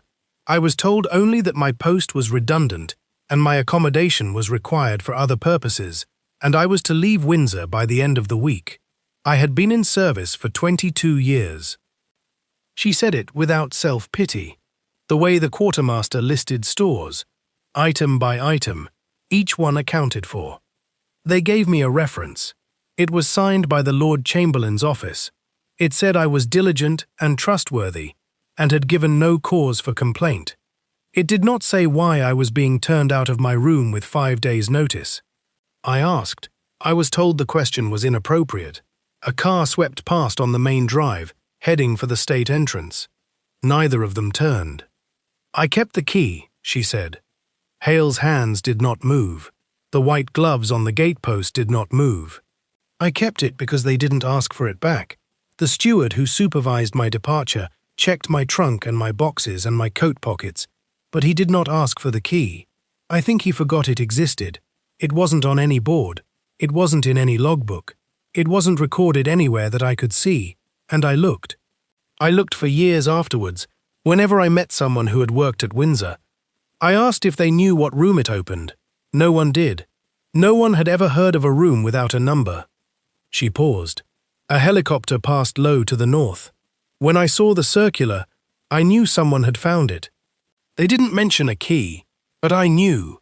The inventory had a new line, a room that had been unrecorded, and the order was signed by the Prince of Wales. And I thought, someone opened it. Someone saw what was in there. Someone knows. She looked at him. Do you know? Hale met her eyes. He did not speak, not because standing orders forbade it, but because there was no answer he could give that would be true and complete and kind. No, she said. I don't suppose you do. You found the key, I think. You passed it on. You did the right thing, but I don't suppose they told you what was in the room. She reached into her coat and withdrew a small brown envelope, the kind that photographs came in. I want you to have this. It's not the key. I don't have the key anymore. I gave it to the steward who packed my trunk, and he put it somewhere, and I never saw it again. But this is the receipt. It was issued to me in 1973. I kept it. It proves I had it. It proves I was told to use it. It proves the room existed before they said it didn't. She held out the envelope. Hale did not take it. I'm not asking you to do anything. I'm giving it to you because you're the only person in 37 years who has acknowledged, even by accident, that that room was real. You found the key. You did something about it. That's more than anyone else ever did for me. She placed the envelope on the gatepost beside his hand. My name is Margaret Ashby. I was housekeeper on the East Wing from 1965 to 1987. I am 72 years old. I live in a flat in Slough with my sister. I have never spoken to a newspaper. I have kept this receipt in a box under my bed for 37 years. And now I am giving it to you, because I am tired of being the only person who remembers. She stepped back. Thank you. I don't know your name. I won't ask, but thank you. She turned and walked back to the Daimler. The car pulled away through the security barrier and turned left onto the Windsor Road. Hale stood at the gatepost with the envelope beside his hand, and he did not look at it, and he did not pick it up. At 1400 hours, he was relieved by a guardsman named Talbot, who took the logbook and said, "Stand easy," and did not meet his eye. Hale walked back to the barracks. He carried the envelope inside his tunic, next to the letter with the cipher. He placed it in his footlocker, beneath the folded shirts, beneath the spare gloves, beneath the photograph of his mother. He closed the lid. He did not know what the receipt proved. He did not know if Margaret Ashby was who she said she was, or if the key she had carried was the same key he had found sewn into the lining of a coat returned from the cleaners, or if any of it mattered now. But he knew one thing. The key had been issued in 1973. The room had been closed in 1987. 14 years. 14 years in which someone had known it was there. 14 years in which it had been used. And in all that time, no one had put it on the inventory. No one had numbered it. Until a guardsman found a weight in a coat hem and cut it open with a pocket knife. And now the room was sealed, and the housekeeper was in Slough, and the key was somewhere in the palace, probably in a drawer in the Lord Chamberlain's office, and the only person who had been punished for any of it was the man who had found it. Hale sat on the edge of his bunk. The barracks were empty. Grey afternoon light came through the high window. He thought about the Queen, about the Prince of Wales, about the circular. The inventory now contains one more line than it did. He thought about what it meant to add a line to a document that should have had that line for 50 years. And then he thought about the King. The King had given standing orders that the inventory was not to be reopened. The king had made a decision. The inventory was correct as it stood. That was the end of it. And then the Prince of Wales had overruled him. Not publicly, not in words that could be quoted, but William had put his name on an order, and the order had been carried out, and everyone who read it understood. The heir had done something the sovereign had forbidden. That was a rift. Not a loud one, but a tear in the seamless front the palace showed the world. The steward who signed for the sealing crew had felt it. The clerk who typed the circular had felt it. The captain who reassigned Hale had felt it. The palace was not one thing anymore. It was two things, the thing the king said and the thing the prince had done. And somewhere in the private apartments, the queen was still. She had been at the confrontation. Hale had not seen it. He had been dismissed before the end, but he had heard the voices in the corridor. The queen had not spoken. The queen had watched while her stepson tore open a secret that was older than his children, and she had said nothing, and that silence was the loudest thing in the room. Hale stood up. He opened his footlocker. He took out the brown envelope. He held it in his hand, the paper thin and soft with age, the corners bent, the glue cracking. He did not know what to do with it. He could not pass it up the chain of command. The chain had broken around him, severed clean at the level of the watch commander. He could give it to the Prince of Wales, but he did not know how to reach him, and even if he did, standing orders forbade him to address a royal without being spoken to first. He could keep it. He could put it back in his footlocker and leave it there for the rest of his service, and when he was discharged, he could take it home and live the rest of his life, knowing he had held a piece of paper that proved something, he wasn't sure what, and had done nothing with it. Or he could walk. He could present himself at the Lord Chamberlain's office. He could place the envelope in front of the duty clerk and say, "This is for the Prince of Wales. It concerns the room in the East Wing. He will want to see it." And then he could turn and leave, and whatever happened next would not be his responsibility. But the clerk would ask his name, and when they looked him up, they would see the note. Assigned outer gate. Indoor post withdrawn. Do not admit to the East Wing. And they would not pass on the envelope. They would place it in a drawer next to the key, next to all the other things that someone had decided no one should see. Hale put the envelope back in his footlocker. He closed the lid. He walked to the window. The outer courtyard was empty. The gate was manned by Talbot, rigid in his scarlet tunic, his white gloves already wet from the returning drizzle. The grey October sky had closed over again, and the light was fading, and somewhere in the East Wing, a room with the number 44 stood dark and silent and sealed, its inventory filed, its door bolted and mortared, and marked with a brass plate that had not been there a week ago. A room that had been invisible for 37 years was now a line on a document. That was what had changed. Nothing else. No one had been charged. No one had been named. The housekeeper was still in Slough. The king was still the king, and the prince was still the heir, and the crack between them was not visible to anyone who did not know where to look. But the inventory had 44 lines now, and the 44th line had a number and a date and a signature. The signature was William's. That was something. Hale did not know if it was enough. He did not know if it would hold.